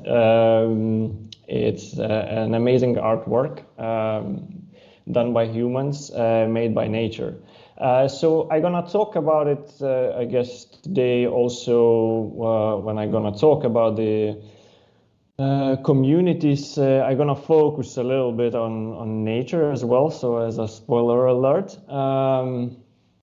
But first of all, I would like to, thank to other people, other communities whom I learned from. Of course, one of the big shout outs is for the Norwegian, actually, philosopher Arne Næss, who coined the term deep ecology.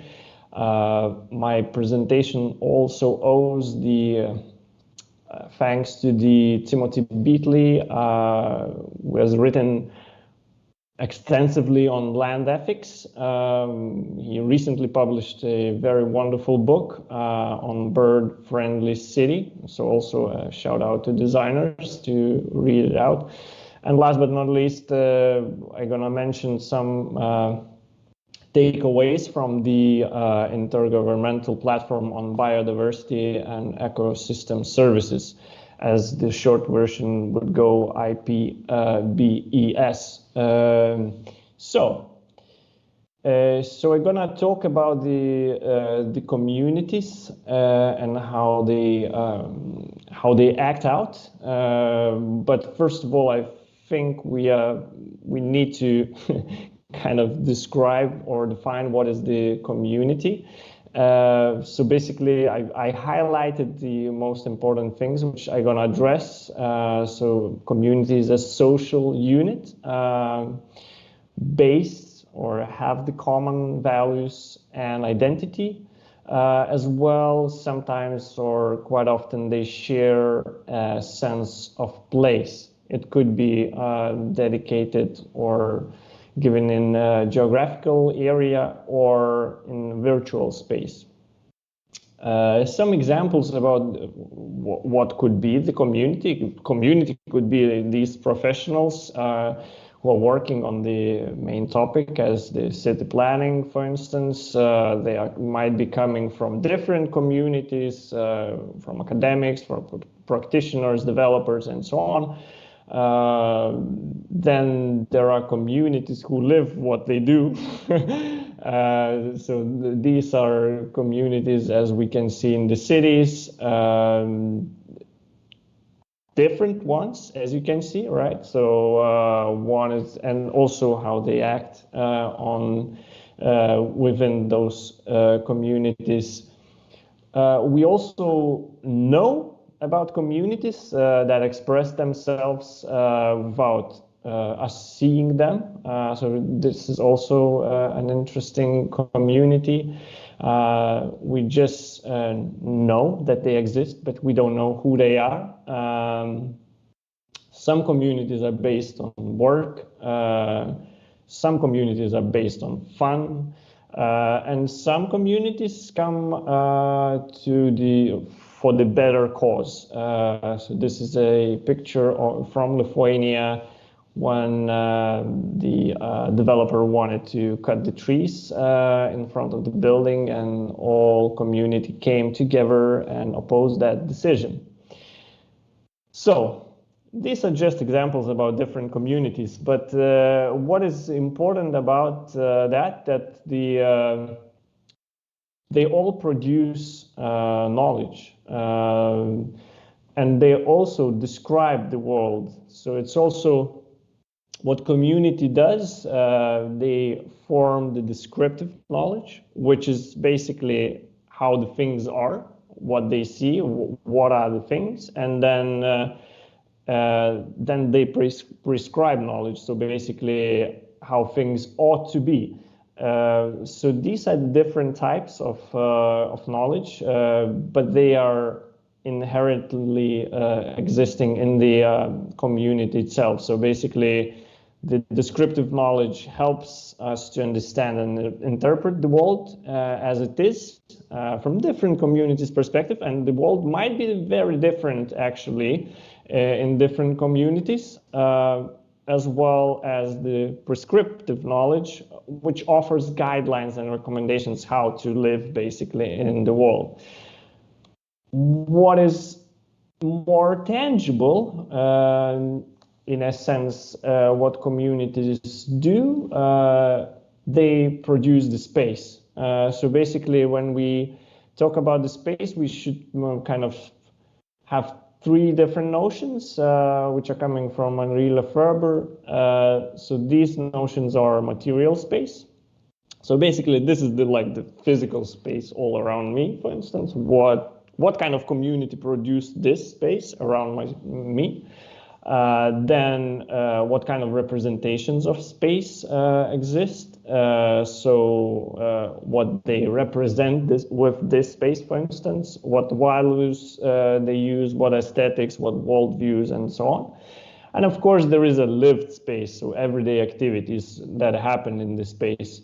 So all of that is formed by different communities. So when we think about the space, we should think that space is not a merely kind of a physical entity, but also socially produced and lived reality. What that does, it gives power, so to say, because the knowledge and the space, the tangible outcomes of the knowledge, so to say, they might have profound effects on individuals and societies.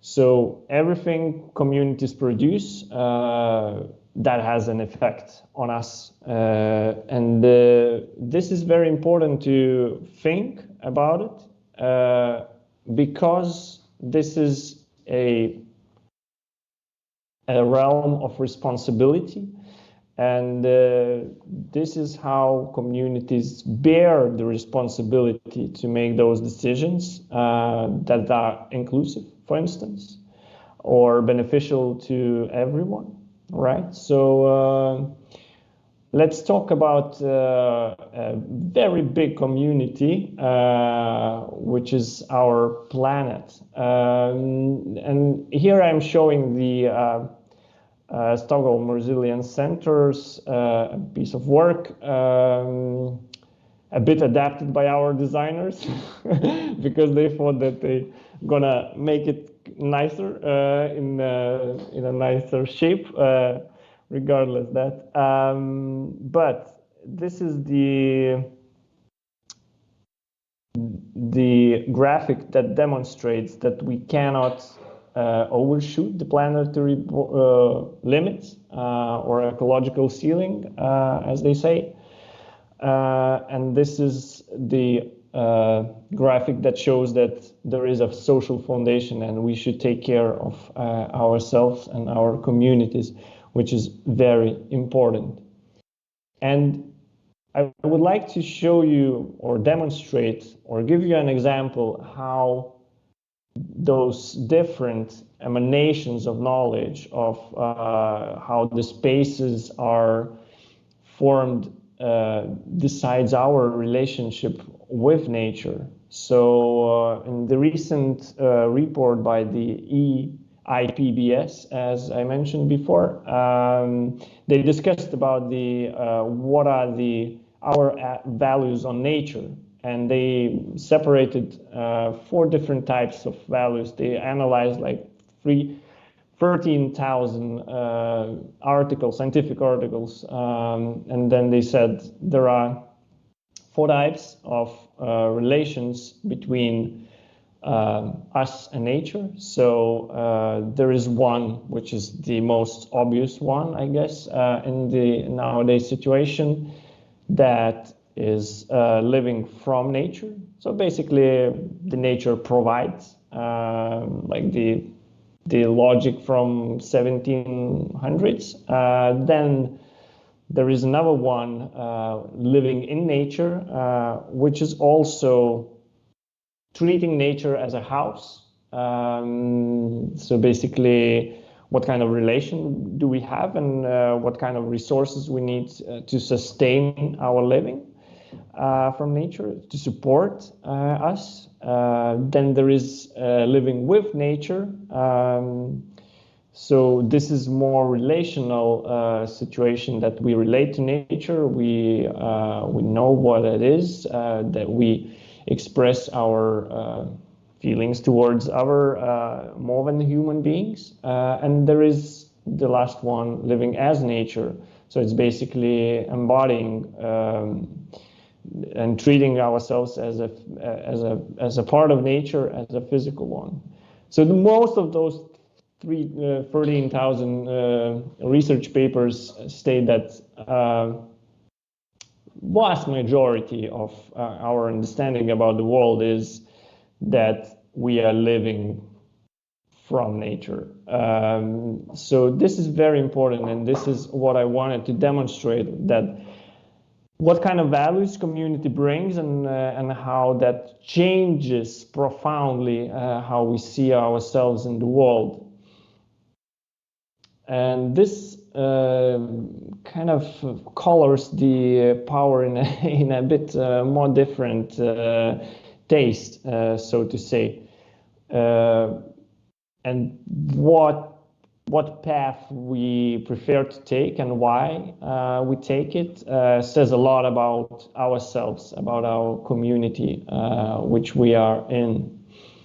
So as another example from Arne Næss, the guy from Norway, philosopher, it's about developer. So he says in his book that there is no way of making the developer eager to save a forest as long as he or she retains the conception of it as a set of trees. So this is very important, that we think about it, how communities act, but also even more important, who is acting out and who is represented, right? So in the developer's perspective, coming back to that, there are many power asymmetries that exist in the world, and sometimes we like to kind of, some people like manipulate participatory practices, and this is very easy, but it becomes difficult if you address power symmetries and then you start inviting everyone into consideration. So this is a very important part, how you address that, and you should be aware what kind of representation you are hearing.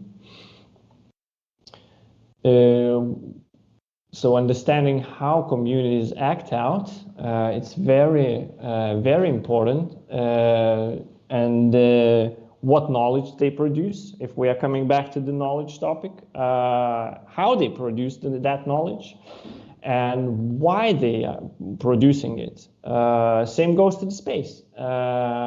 So what kind of space they create, how they create it, and of course why they create it. So understanding that is the key about when you want to invite different stakeholders and different communities in the process of development of something that has a profound impact on them, right? So what values we choose to base our decision, and then who is excluded. It's very difficult sometimes to understand who is excluded in the conversation. And then what is even more difficult, give the voice to those marginalized groups, right?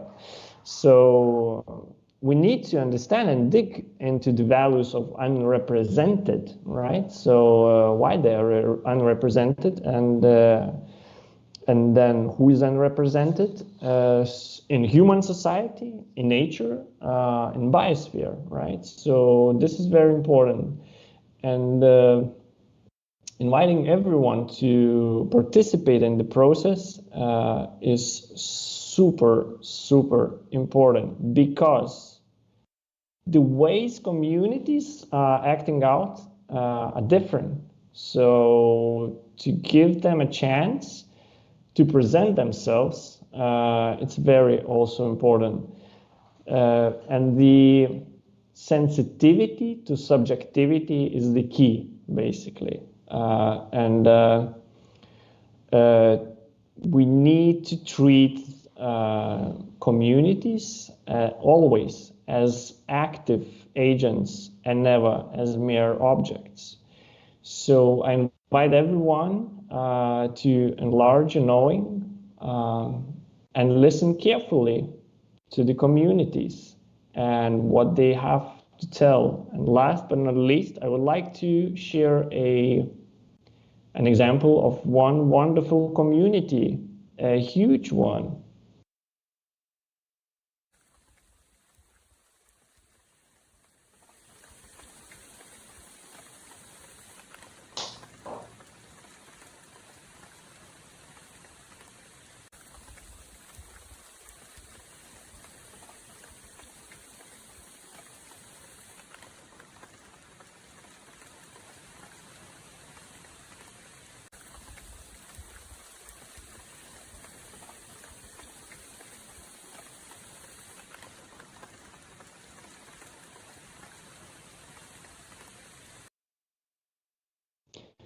Yeah, so you just had a chance to meet a wonderful community that is here to tell many, many things, but can we hear them?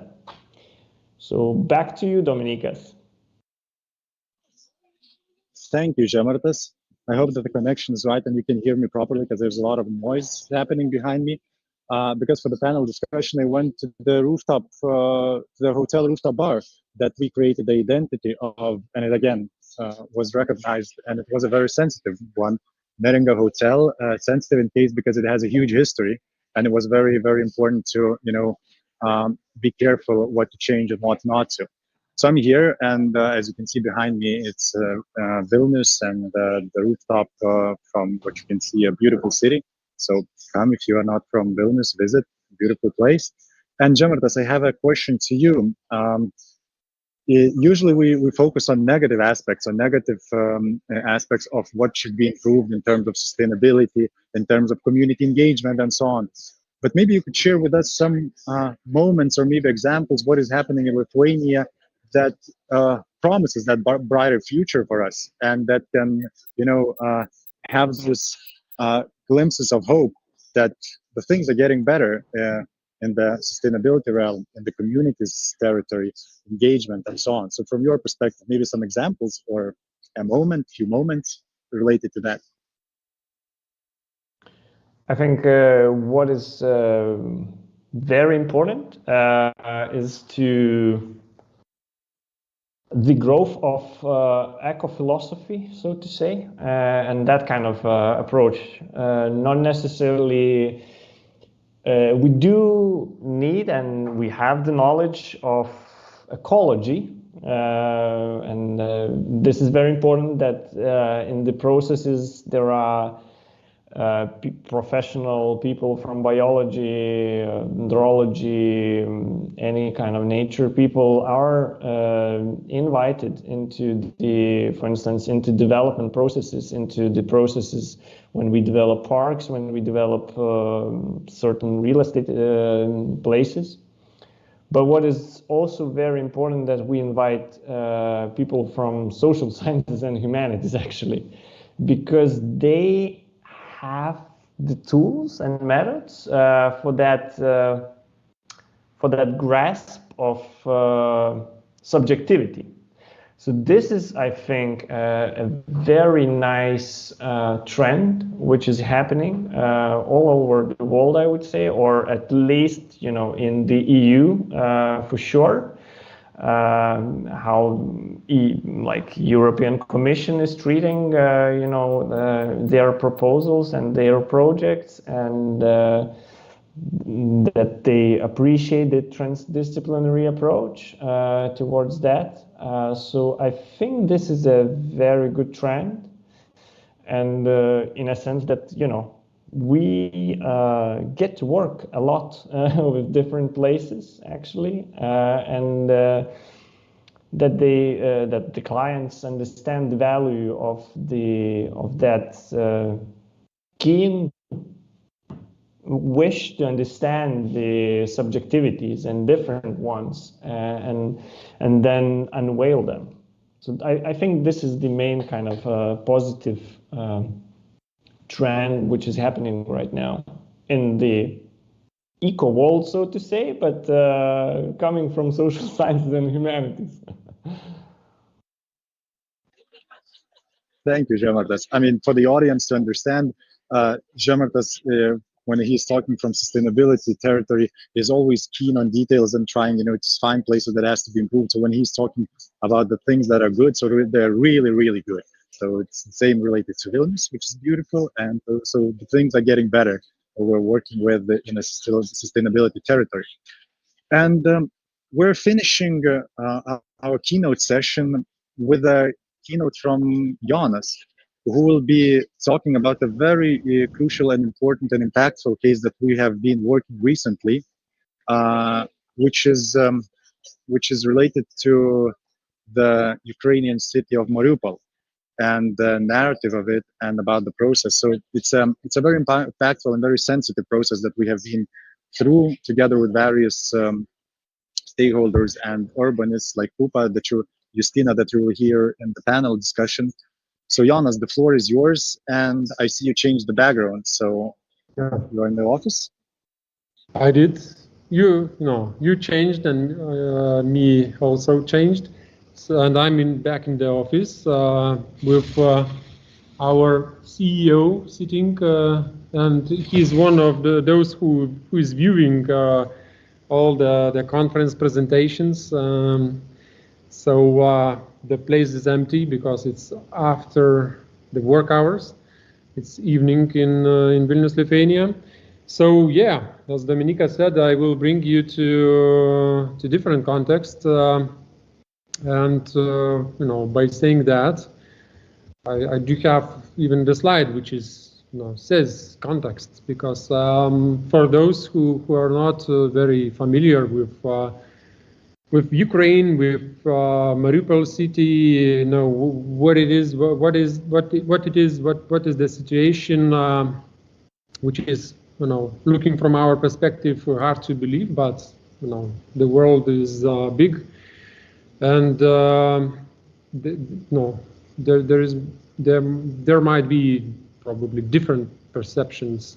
So Mariupol is a city in Ukraine, as you can see. It's on the shore of Azov Sea, and it is in eastern Ukraine, in the Donetsk region, heavily impacted by the war. And due to the war, Mariupol has suffered major damages in all the spheres of city life. And as for statistics, for example, 90% of the city and buildings in the city were destroyed or damaged, and 3/4 of the people who live there, they just escaped the city, and a bunch of the citizens died in the place. And city government in exile decided to create an urban city vision that inspired the rebuilding and the revitalization after its occupation. So the act was the intention was very understandable. They are willing to prepare to this moment when the city will then they will get back the city, and to have a proper kind of blueprint, to be possible to instantly do some action, right? And we took our place in this process, and we were not the only ones. So because the bigger probably picture of this was the urban vision of the city, and our responsibility was related with the city narrative, which would be as a basis for further even ideas and concepts of urban vision. So, and as one of my colleagues asked to say even twice or 3 times or 4 times, that we were working with city government in exile, with Ukrainians, not those who occupied the city, not the Russian side, right? But with Ukrainians who escaped the city to simply survive. So let's go to the content, and the content is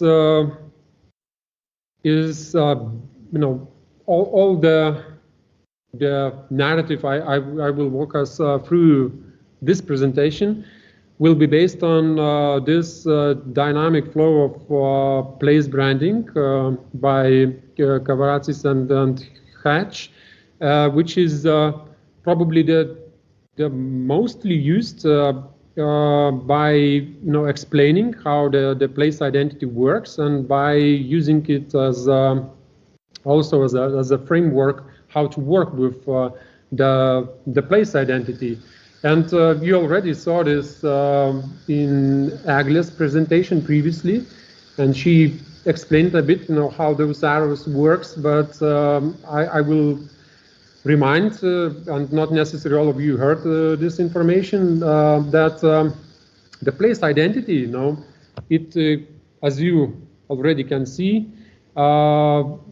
it has those interactions with the place culture and then place image. So the place culture, what we do have in the place, and the place image, how others do perceive this particular place. And as for the culture, so the place culture is expressing the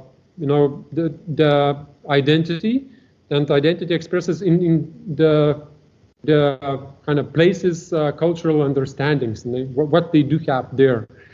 And this bottom line arrow says that place identity changes the identity itself by implanting new meanings and symbols into the culture. And as for place image, so the top arrow says that the place identity kind of tape the images of others by mirroring their impressions and expectations. And the bottom arrow says that place identity leaves impressions on others and is affecting the perception. So by explaining that, we are kind of good to go to further to the presentation. And before the war, Mariupol city, as probably all the cities in the world, they worked on the strategy, how they are willing to see the city in 2030. And the strategy said that let's have the place identity, as a city with an ocean of opportunities. This was written with big letters in this document. And as for place culture, they were kind of seeking for possibility to kind of escape or moving away from this stereotype of an industrial zone, which was kind of a lot about the Mariupol, and actively developing the local kind of this cultural sphere. And the place image So the place image, the expectation was that it would talk about so the people would recognize the city as city of great opportunities for career, for education, for recreation, and bunch of other things, and to city in this national scope, the city to be recognized as a kind of showcase of potential for the progress for other Ukrainian cities. So this was the reality back then, and then, as all of us know, the thing happened. That thing, the war, the invasion, and as you probably already are able to think of, it affected the place image a lot, and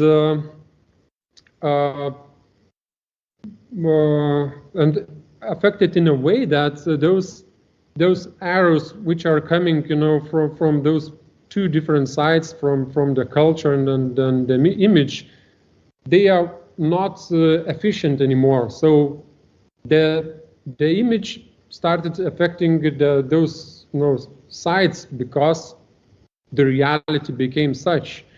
And as for culture, right? So there was no even room for culture, right? As we recognize or understand it, because even the cultural workers, they were pushed to put some uniforms and take the guns into their hands and to defend the city and the country.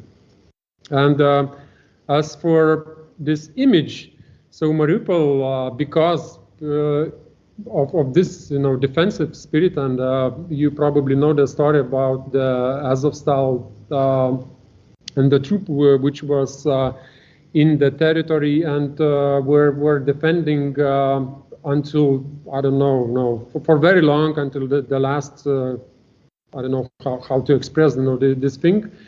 And it became a symbol in other countries. This is in the image you are able to see some kind of rebelling against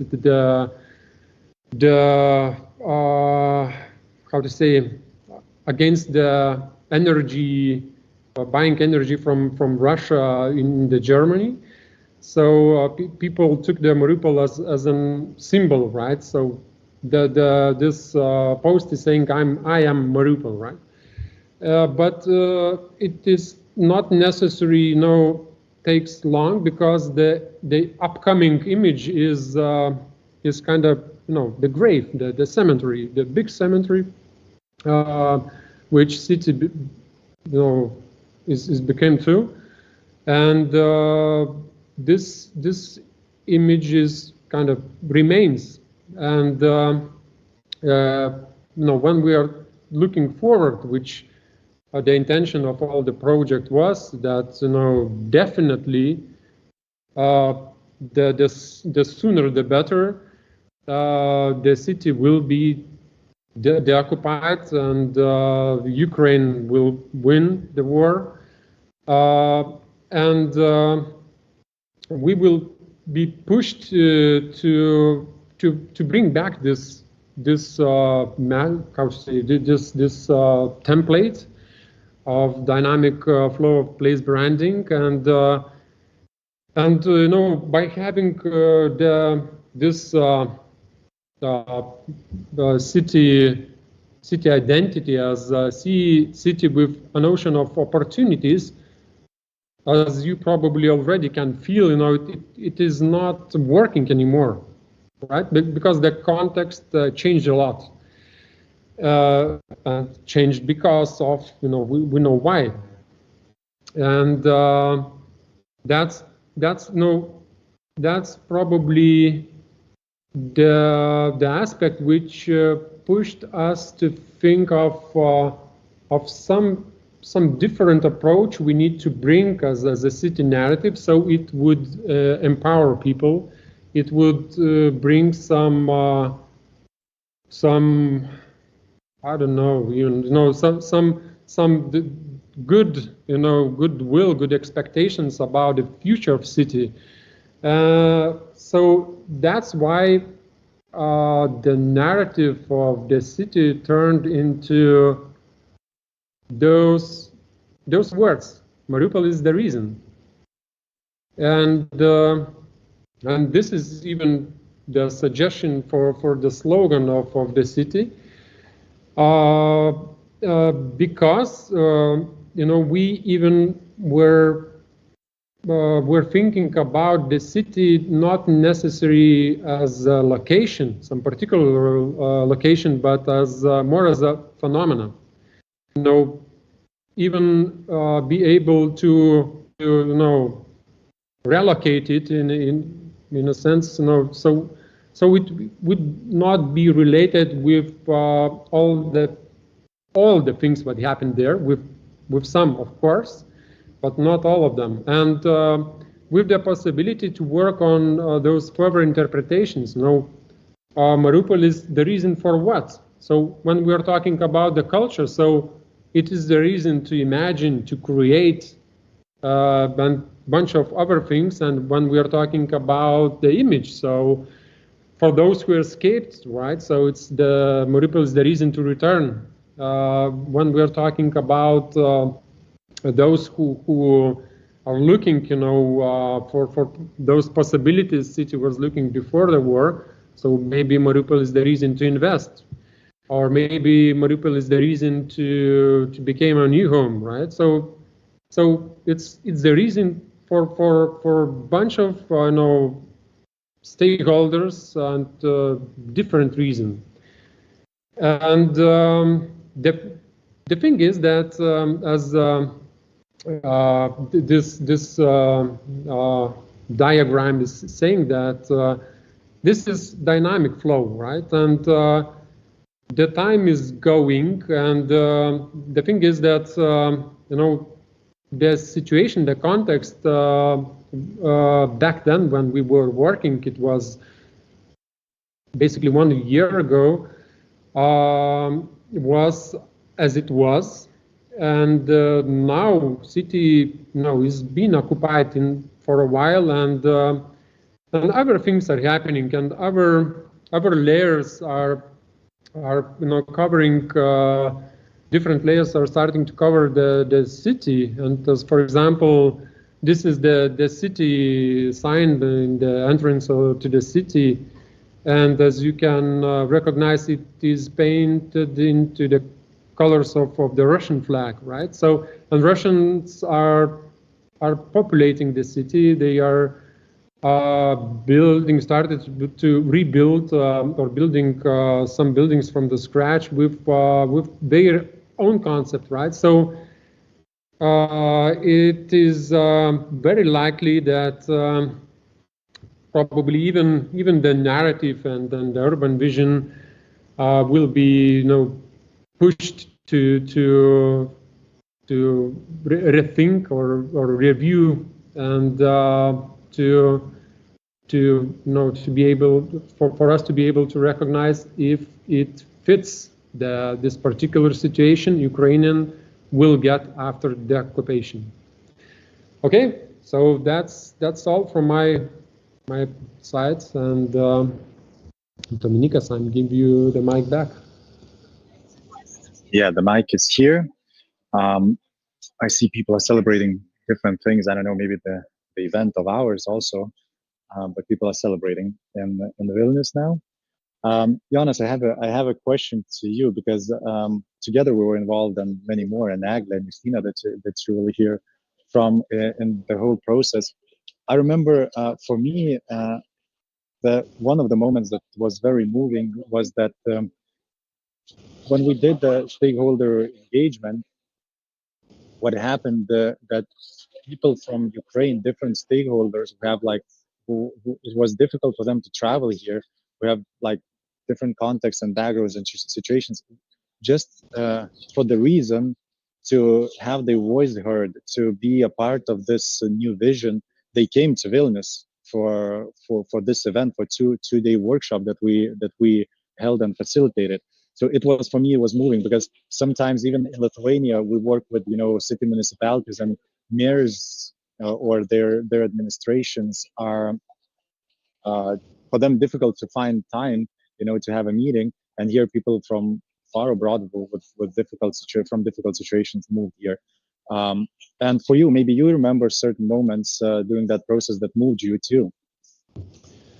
Well, even preparing this presentation was kind of challenging thing, because it pushed me, to work through this content we had during all the involvement part, right? And while working with the city narrative, which, as you probably understand, we were immersed into this context, but of course not so many as those people who came from Ukraine. And for me, probably the most touching aspect was that we, a bunch of the different people came to the workshops we held, and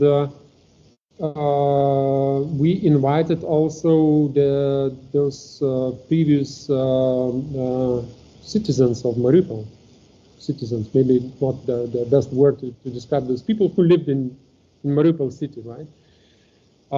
Who escaped the city, and of course only women, and who escaped to Lithuania. So we were be able to call them, and the stories they told about their experiences, by spending months in the cellar with dead bodies, with someone going out for the water and not coming back, and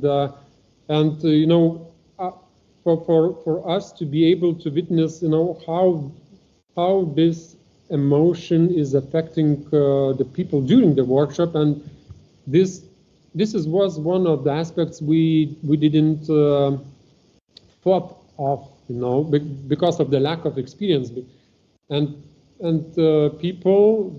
these people, they didn't make until the end of the workshop, because it was too intense for them, too hard to be with all the memories. So yeah, that was probably most touching thing. Thank you, Jonas. And now for everybody to understand this, we're closing the keynotes part, and we'll move to the panel discussion. And it seems that we're on time, and I'm happy about it. As a moderator, it seems that I'm doing my job. So we're moving to the panel discussion, which has even a typo in the name, which is failing to identify. So failing to identify the identity. And today with us, we have 3 panelists. We have Eglė Vitkutė, who is representing the critical agency. She's as you already know, senior researcher and strategist at our agency, who is actually very deeply involved in various cases of identities, city identities, very sensitive ones. So she does the research part, and she also translated for the design, because she has a design background. So she's unique in our agency, having those 2 backgrounds and trying, translating one into the other. So also on the panel is Girmantas, who we met and we worked a lot on the Klaipėda city identity case, and he was like crucial and instrumental for the identity to be where it is now. And he was in charge. He was the as far if I'm correct with the tagline, he was one of the executives, I think chief marketing officer at the Klaipėda ID, the agency that was responsible, was in between the various stakeholders and the municipality and our agency. So he will carry his knowledge and his experience, and he was also a pro surfer and many other entrepreneurial perspectives that he has. And maybe he'll tell a little bit about what he's doing in Mexico. It's also related to identities. And we have Justina, who is the partner and urbanist at Pupa Agency, with whom we worked a lot on the Mariupol case that Jonas recently was discussing and talking about. And she gave us the infrastructure and urbanist perspective on the city and how we can engage that narrative that here we have revealed into the city itself, into the tangible objects. So we have three panelists, and I want to start with a very simple question. What comes into your mind when you hear the word identity? Because you have different backgrounds. So when you hear the word identity, it's, it is an uncharted territory. But from your perspectives, it gets a particular form. So Girmantas, maybe I want to start with you. So identity, how does it sound? What does it mean to you? Well, first of all, hello everyone. I'm glad to be here and share my experience. When we talk about identity, I liked what Jonas touched on his first presentation, that it's about authenticity. What I really liked recently when I discovered that Instagram made 66 million by selling blue check marks, right? So everybody wanted to identify themselves as someone important, someone recognized, and then suddenly everyone became just wearing the same blue check mark. So I think, identity is about finding what separates you from others and embracing that difference, just being unique. Thank you. Justina, what about you? How does it resonate in your mind? When you invited to talk in this panel discussion, I thought, what is actually identity for urbanists? And well, I thought that actually when we do urban projects, we always think of identity, but we never use the word identity. When we have a place, so let's say a park, a neighborhood, a city, when we start working in it and when we start thinking what could be the future of the area, how could it be redeveloped, we think, what is the vision? Actually, the vision is the major word that we use. We also think, what is the character or what is the idea of the development? But then I thought that actually vision, character, idea, it's all about identity. So that we work with it every day. When we do the projects, we try to find what is identity of this space and what the new identity should be. So yeah, we work on that. Maybe I can elaborate a bit later. Thank you. And Eglė, what about you? I don't know, even though we work a lot together, and I don't know what you will say now. So I'm curious too.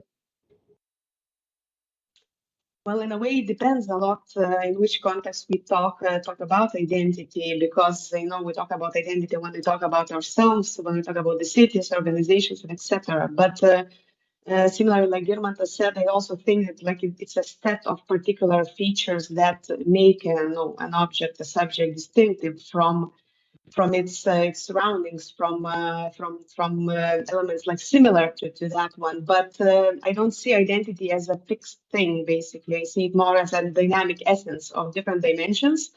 And those dimensions change according to the context. So if we talk about the city, as we talked also before, it might be, cultural, economical, environmental, and social dimensions. If we talk about an organization, it's already a different context, and we will consider different dimensions. But what's an identity, according to me? It's the essence, of these elements, and what it comes from. Thank you. You all have different experiences and vast experience in dealing with uncertainties, with different challenges. I'm curious, do you remember any ridiculous challenges or ridiculous moments that happened through the process of revealing identities, researching identities, or maybe even, I don't know, Girmantas, maybe something related to what you were thinking of when you invited us for a dialogue about the city in Mexico? Maybe there was also a story. So maybe a little bit of a story related to a process of revealing identities. So I want to start again with Girmantas because, start with you. Well, we briefly spoke before the panel about the aspect of failing. And I think identities, especially complex identities like city identity, in essence is designed to fail because it's unique to every single person, and we might have 150,000 different perspectives in terms of Klaipėda. It means that 150,000 people will look at it completely different with their own cultural background, with their own educational background, and so on. So by trying to be unique, you will definitely will not succeed to represent everyone. So in a way, it's going to be a big challenge to find those things that actually unite different stakeholders when we talk about city identity. But at the same time, it is something that's very challenging because it's also hard to identify who are the actual stakeholders. And in a way, you could anticipate that politicians have the mandate via the democratic process, via the election, to make decisions and decide what is the right thing for, strategical development or whatever. But it's also not always the case. It's always, especially, at least in our case, we had a lot of, different currents, underwater currents, and so on that wanted to, perceive and then save the status quo and just avoid any change. It's even though change is inevitable in our life, some people try hard to resist it. So I don't know. I think when you were, asking the question, I thought about this one particular moment in our process when the city image committee at the municipality decided that they want to be on the jury, let's say, to decide which way should the project move forward. But when I offered that the only let's say, requirement for you to be on the jury panel is to sign a non-disclosure agreement with a fine that was a total of our tender value, basically as an insurance. If anything gets leaked before the process is finished, someone has to cover the loss that city experienced by basically executing this project. And then not a single person got back to me, even asking to see the non-disclosure agreement or whatever. And the entire city image committee dismissed themselves from the project. So this was something that I'm in a way I'm happy about the way we were able to structure it and put that hurdle, let's say, in their way of trying to sabotage the project or whatever. But on the other hand, it also shows that most people they talk a lot and they want to be heard, but they don't want to have their skin in the game. Yeah, I remember certain moments too. Maybe I'll share them later. But yeah, it was an interesting journey, and also it was very interesting that because there were many parties involved, and each party was not telling all the difficulties during the process, not in order to manage and buffer everything. And later on, when we had dinner and we understood how many complexities and how many things were happening at the same time at certain moments, and they were transformed into the result that we have, which is, I'm very happy about it. So Justina, now the same question to you. Any stories and challenges or related to revealing identities, working with cities, that you could share with us? Maybe I will share a story from Klaipėda as well. It's not about the city. The project was about the neighborhood in the city. Now, when you presented, some of your colleagues presented the identity of Klaipėda. Well, I really love the design, the graphic, the story, the videos that you showed, and the images. And for me, as not someone from the city, Klaipėda is that what you showed. It's a sea, it's pines, it's old town. It's like very nice and beautiful. However, if you look at the map, like biggest part of the city is covered by large-scale housing estate, very boring, very monotonous, all gray, all the same. and more than half of the populations are living there. So let's say the majority of the city has nothing to do with the sea and with the landscapes. However, when we talk about the city, every citizen relates himself with what is the best in the city: the landscape, the culture, the history, the landmark, whatever. However, there is another identity of the neighborhood. So we were working on a project which is housing area, very old, really unattractive, and that was a project about public space and about a park. So we couldn't create anything related to the bigger city identity, because it's like a bit too far away. Like it's another unit, another life is happening in those large housing areas. And when we were creating the identity of the the urban public space of that neighborhood, we had public participation meetings. It was very interesting because the area is quite old, the neighborhood, so majority of participants who came to the meetings were older people, and it was interesting to hear that they had completely different needs than the young people who are living in the area. Yeah, and then we were doing design of the park, which combined the places for calm recreation, places for youngsters, places for walking, and the project is already implemented like 2 or 3 years ago. And what I hear from people, let's say, who visit the park, or when I'm in the Klaipėda and who are in the park, so they tell that somehow the neighborhood got its identity. It was as the same as all the others, the gray and a bit boring and a bit old, but the public space and the things that you can do in the public space and with the people created its different local identity, which is like around that park. So my story. Thank you. It seems that even though we haven't planned it, but Klaipėda took over the panel discussion somehow now, even though we haven't planned it. So let's see where it leads us. Eglė, what about you? Maybe not even one story, maybe a couple of stories. Exactly, a couple of stories came to my mind, and one of them happened during the workshop of revealing identity of Panevėžys, city identity of Panevėžys, that Eugenijus mentioned before. And during the workshop, where with the communities that were invited to participate, it was also still an online workshop. And for instance, there was a situation that one of the participants made really inappropriate comments about other citizens of the city, some racially inappropriate comments. No, so just to share this, how to say, this background dynamics between these processes. So you have to deal also with these kind of situations in those workshops. And it's not easy because personally you maybe would like to react really sharply and openly, but you have to manage the conflict, you have to manage the situation. So these things happen. It happened during the revealing an identity of the Panevėžys workshop, and it was challenging. But it's like so that was one story, and the second one was.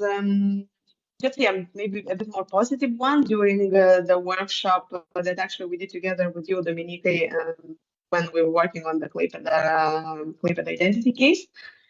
What was nice and surprising for me that during the workshop, suddenly a metaphor of breathing appeared from the participants. We somehow arrived to mentioning, breathing together in the rhythm of the sea. We kind of, let ourselves drift a bit in the reflections of what we just said, and how this breathing concept came out. And what's interestingly that it followed and after when we were doing also with the analysis of all the information gathered, it really made sense. It followed us throughout the process of sense making, and it became part of the city's narrative. So just another detail to notice that sometimes it happens that you have this mountain of information, but sometimes one word said by one community member but shared also by others, can feel that it's shared, how others react, how others reflect on it, can also help to actually form the city narrative. Thank you. Yeah, maybe I won't go into a story myself, but I just want to reflect a little bit on what was the change for us when we started doing the workshops online virtually. and how physically you have a totally different dynamic, and you can feel different textures, different in-betweens that can translate into information. And when you do that virtually, it's you have to adapt to that with all the technical difficulties that we already experience here now also, but with all the besides that, others with not having those 5 senses involved, and trying to adjust to that, and framing the architecture of the research and the engagement process differently. So that's and it had many also stories related to that. One, Eglė knows that, or maybe I'll share that, even though you said that you don't want me to share, but at some point. But it was a funny story. I remember that we had the engagement session, and Eglė was something happened with her mic, and everybody was speaking, and Eglė was facilitating the event, and she was saying, "Oh, so nobody's speaking? So let's move on." And everybody's like, "Hey, we're saying that and that," and she's like, "And nobody's speaking." And I'm sitting across the table, and I'm trying to give her some notes, some sticky notes that, "Hey, they're speaking." And it was like,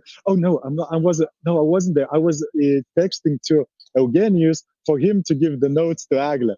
So I remember that moment. But Eglė said that I think it's funny, and it was like I really enjoyed that. But sorry, Eglė, I think it's a funny story, and it shows the difference between virtual engagement and physical one, when you have those difficulties that you even cannot, solve in certain situations, and it has to happen at that moment. The other question, and maybe a broader question that I would like you to think about, and then tell the audience and me, because we're talking about the failing perspective, and what would you say are the 3 key ingredients for the process to fail when we're working with identities, trying to reveal it, engaging participants, maybe, and so on and so forth? What would you say from your professional expertise, from your experience backgrounds? What are the 3 key ingredients that ensure that the process 99.9% will fail? So, Eglė, let's start with you. Okay, so there are really many ingredients that would, fail the process. So it's even hard to choose 3, but let me think. So first one would be like asking wrong questions to wrong people. So basically, or involving, somebody that's not complete, like not related to the case, or that the case is not, like the question is not relevant to them, So if you ask, questions that are not relevant to people that do not care, you will not get usually quality results, and even the dialogue, might fail. So yeah, that would be maybe one. And it's also connected to the second one. So how you ask questions, how you, create a comfort, like basically the situation to ask questions, and also how do you ask questions, like from the communication point of view. If you ask 2 difficult questions, you use like complicated formulations, so it might be complicated, for people to participate. They actually won't have the access possibility to participate in a quality way. And at the same time, I think the third one is creating the atmosphere, the context in which this dialogue or engagement, happens. So it's really easy, it's hard to create it online, as you mentioned. So basically, if the online environment, for instance, is not technically ready, not technically appropriate, or the staff is unprepared in this way, so it's also really, really easy to kind of have the process, compromised.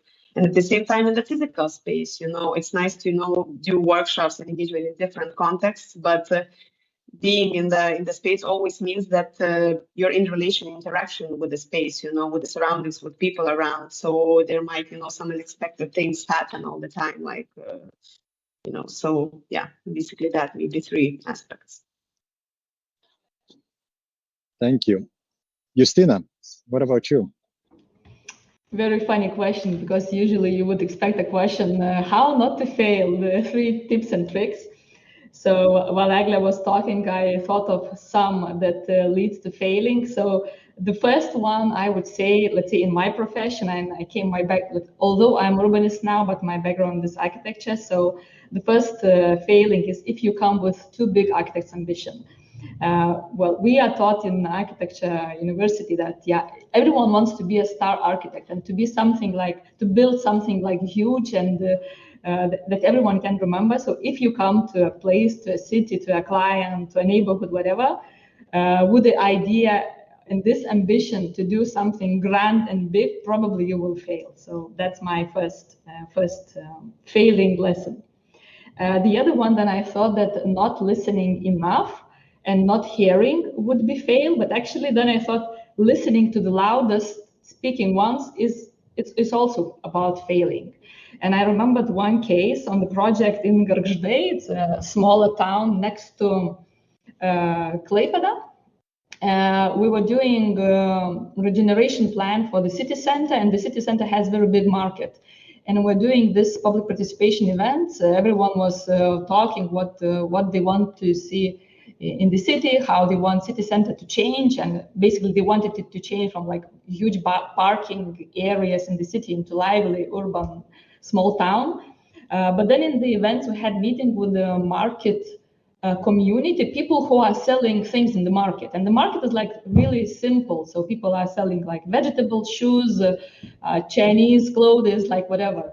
And the meeting with them was such a fail because they were shouting on me. They were like gathering and making protests, and they were against many ideas, and they were pro like very simple ideas. So it would be that the continuation was that there were separate meetings with the mayor, with the team, and then we managed to come over this problem. But if we would listen to the ones who are the loudest ones, then then probably the decision would be a wrong one as well. So that's the other lesson. Thank you. Interesting. Eglė, you answered it, and actually I would like to come back to you, but maybe with another question. Girmantas, the floor is yours to tell us the top three. Well, it is a complicated question, to tell you the truth. However, I think number one, following your process. And I believe that identity, even though this entire event and your experience is based around democratic and around inclusive design projects, I believe it is possible to create an autocratic, successful identity project as well as democratic. But then you have to identify that and you have to follow through all the way. If you try to mix those in between, something's gonna go wrong.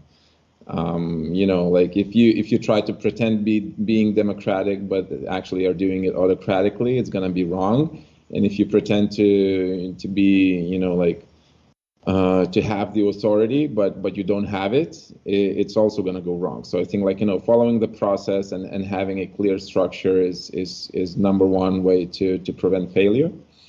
Number two, I think also not understanding your stakeholders is something that could lead you to failure. And understanding the stakeholders is also quite complex, especially when we talk about the identity. From marketing perspective, the stakeholder is your end consumer. But when we talk about the identity, it's more important about who's going to implement it, who has the right, who has the legal tools to either approve it or decline it, who has the authority to give feedback or whatever. So not understanding the key stakeholders who can influence your process, it's definitely a big risk of failure. And as for the third one, I don't know. We did everything right, so it's hard to figure out. But I think I want to reflect on what Justina said. With not going too big. Like, you can go big. It's like you either go big or go home. So. But then again, it's about following through. Oh, I got the third one. I remembered myself. I'm not believing in it. If not wanting it bad enough, it's also, you know, a way to fail. And you know, like in our case, we had people that really wanted, you know, the process to fall apart. But then Klaipėda AD, as the city development agency and as our core crew, we were like, you know, not a big team, but still we were really determined to make sure that we see this project through and we take it through to the very end. So basically, you know, not committing to the project, not committing to following through these steps. It's also, I think, a bit of a risk. Yeah, thank you. And imagine now we have like 3 perspectives with 3 different backgrounds, and when we need to engage many of those, as Girmantas was saying, or in Mariupol case with Justina, how difficult is that? And then make sense out of it and find a story that actually is recognized by the same stakeholders, because it has to be recognized and they have to believe in it. Not 100% all of them, but for it to, you know, to start moving, it has to be believed and then acted out. And I want to touch a little bit, maybe, probably you will say yes, but maybe to tell us why. Why is the trust important between the parties involved? So let's say, because we are different stakeholders when we're working on cases. So that, yes, we are the critical Eglė and me, but with Girmantas, you were representing Klaipėda ID. With Justina, you were representing the urbanistic perspective from Pupa agency. So how much the trust plays a role in the whole process between the parties involved who are working together. So I do understand that it's important, but why do you think it's crucial, or maybe less important, but why?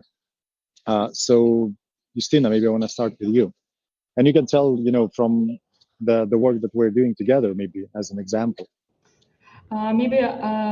Of course, the trust important, but I would say that what is important, let's say for me, for my team, it's also to have this fun with everyone that you are working with. And I talk about partners, but also clients, even with the stakeholders that you meet in public events.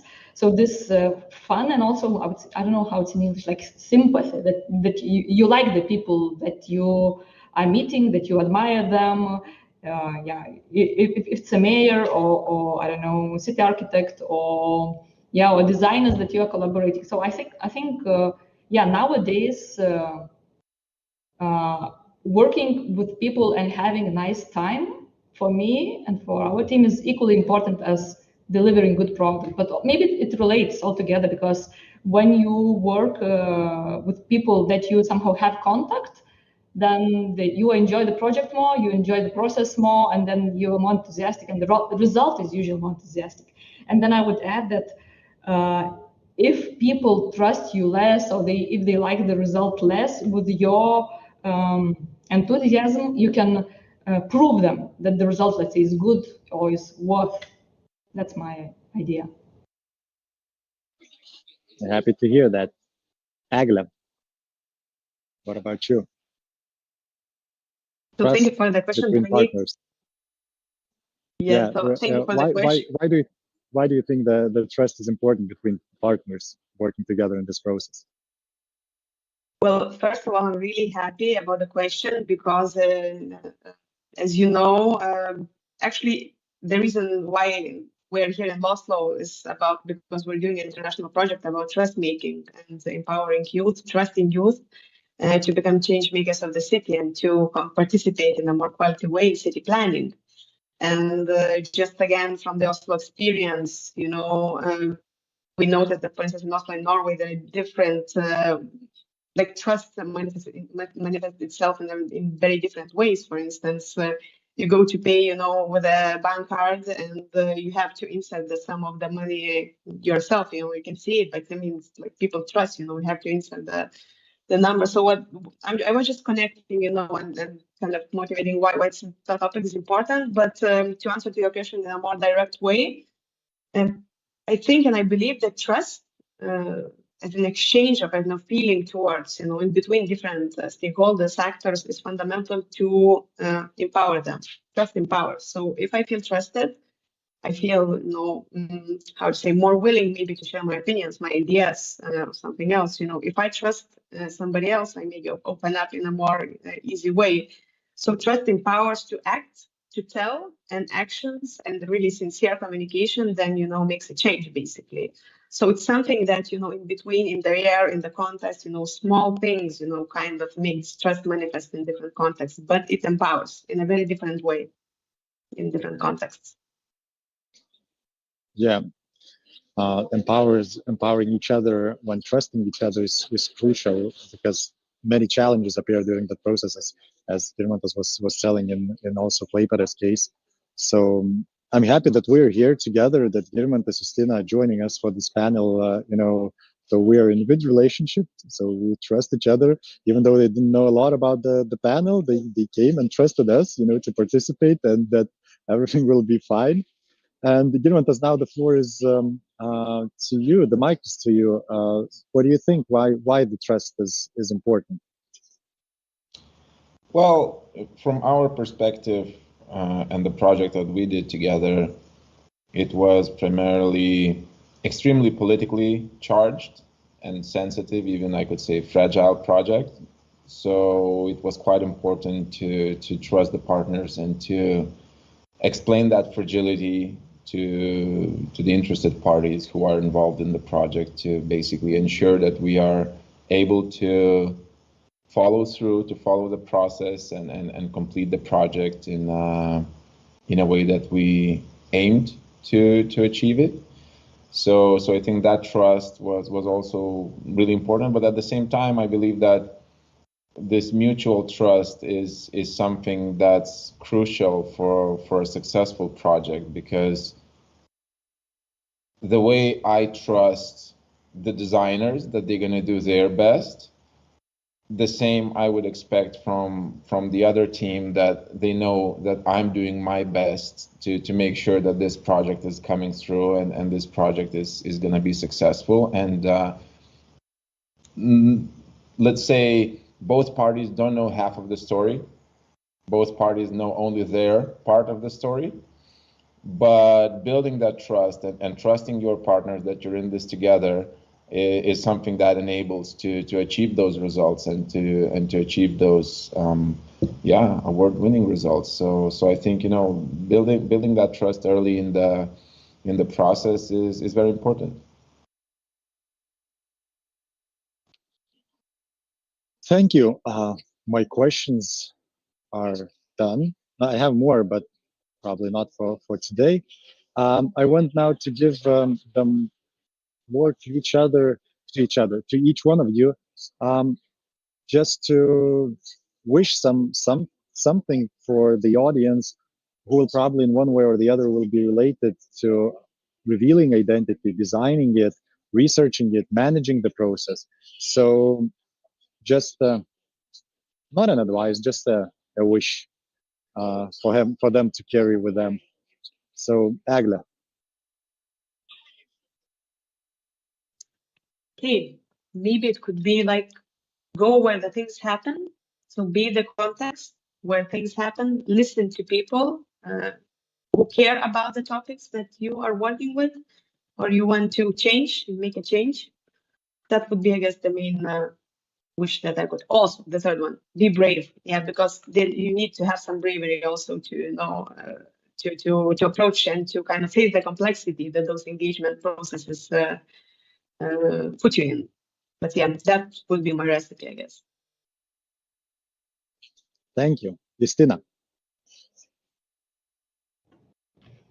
Maybe I would add that work with different people as well, like talk, sketch, brainstorm, collaborate with different minds that maybe sometimes are different than yours because they might have different perspective. And then the best ideas are born, when something unexpected meets. Maybe that would be my wish. Thank you.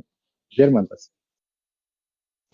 Well, in short, just do it, because that's gonna be the best way to have some fun and to learn something. Like sometimes you win, sometimes you learn, and basically if it wasn't for the failure before us, there's a high, probability we wouldn't have been as successful as we were.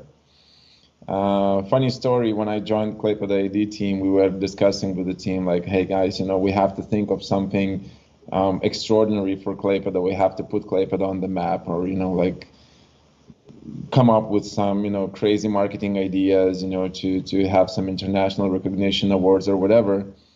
But then the identity project was always there, but it was always like kind of overlooked because everybody knew how politically charged it was, and it was like more as a task to be completed, just to check mark and that's it.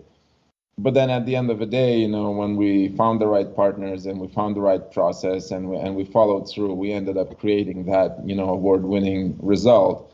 So also it's the biggest opportunities lie right in front of you. It's just a matter of picking it up and just doing it. Thank you. Thank you, Girmantas. Thank you, Justina. Thank you, Eglė, for sharing your experience and thoughts and insights and those wishes that I know the audience will carry with them, and they will reveal the identities that will transform for the better. So thank you. This was the panel discussion, and now the last word. Thank you very much, everybody who was here with us through the whole process. So we showered with identity. We got intimate with identity. 3 hours. It's a lot of time. It's a lot of time in this busy environment that we find ourselves. And I'm happy that you did that we did that we spent 3 hours on the important case. And I hope the shower was interesting, engaging, deep enough, and fun. And if anybody is interested in more about the identity, about the work that we're doing, or anything else that we were talking today, just drop us an email. You can find it in our website. And I hope see you soon. Thank you, and have a good day.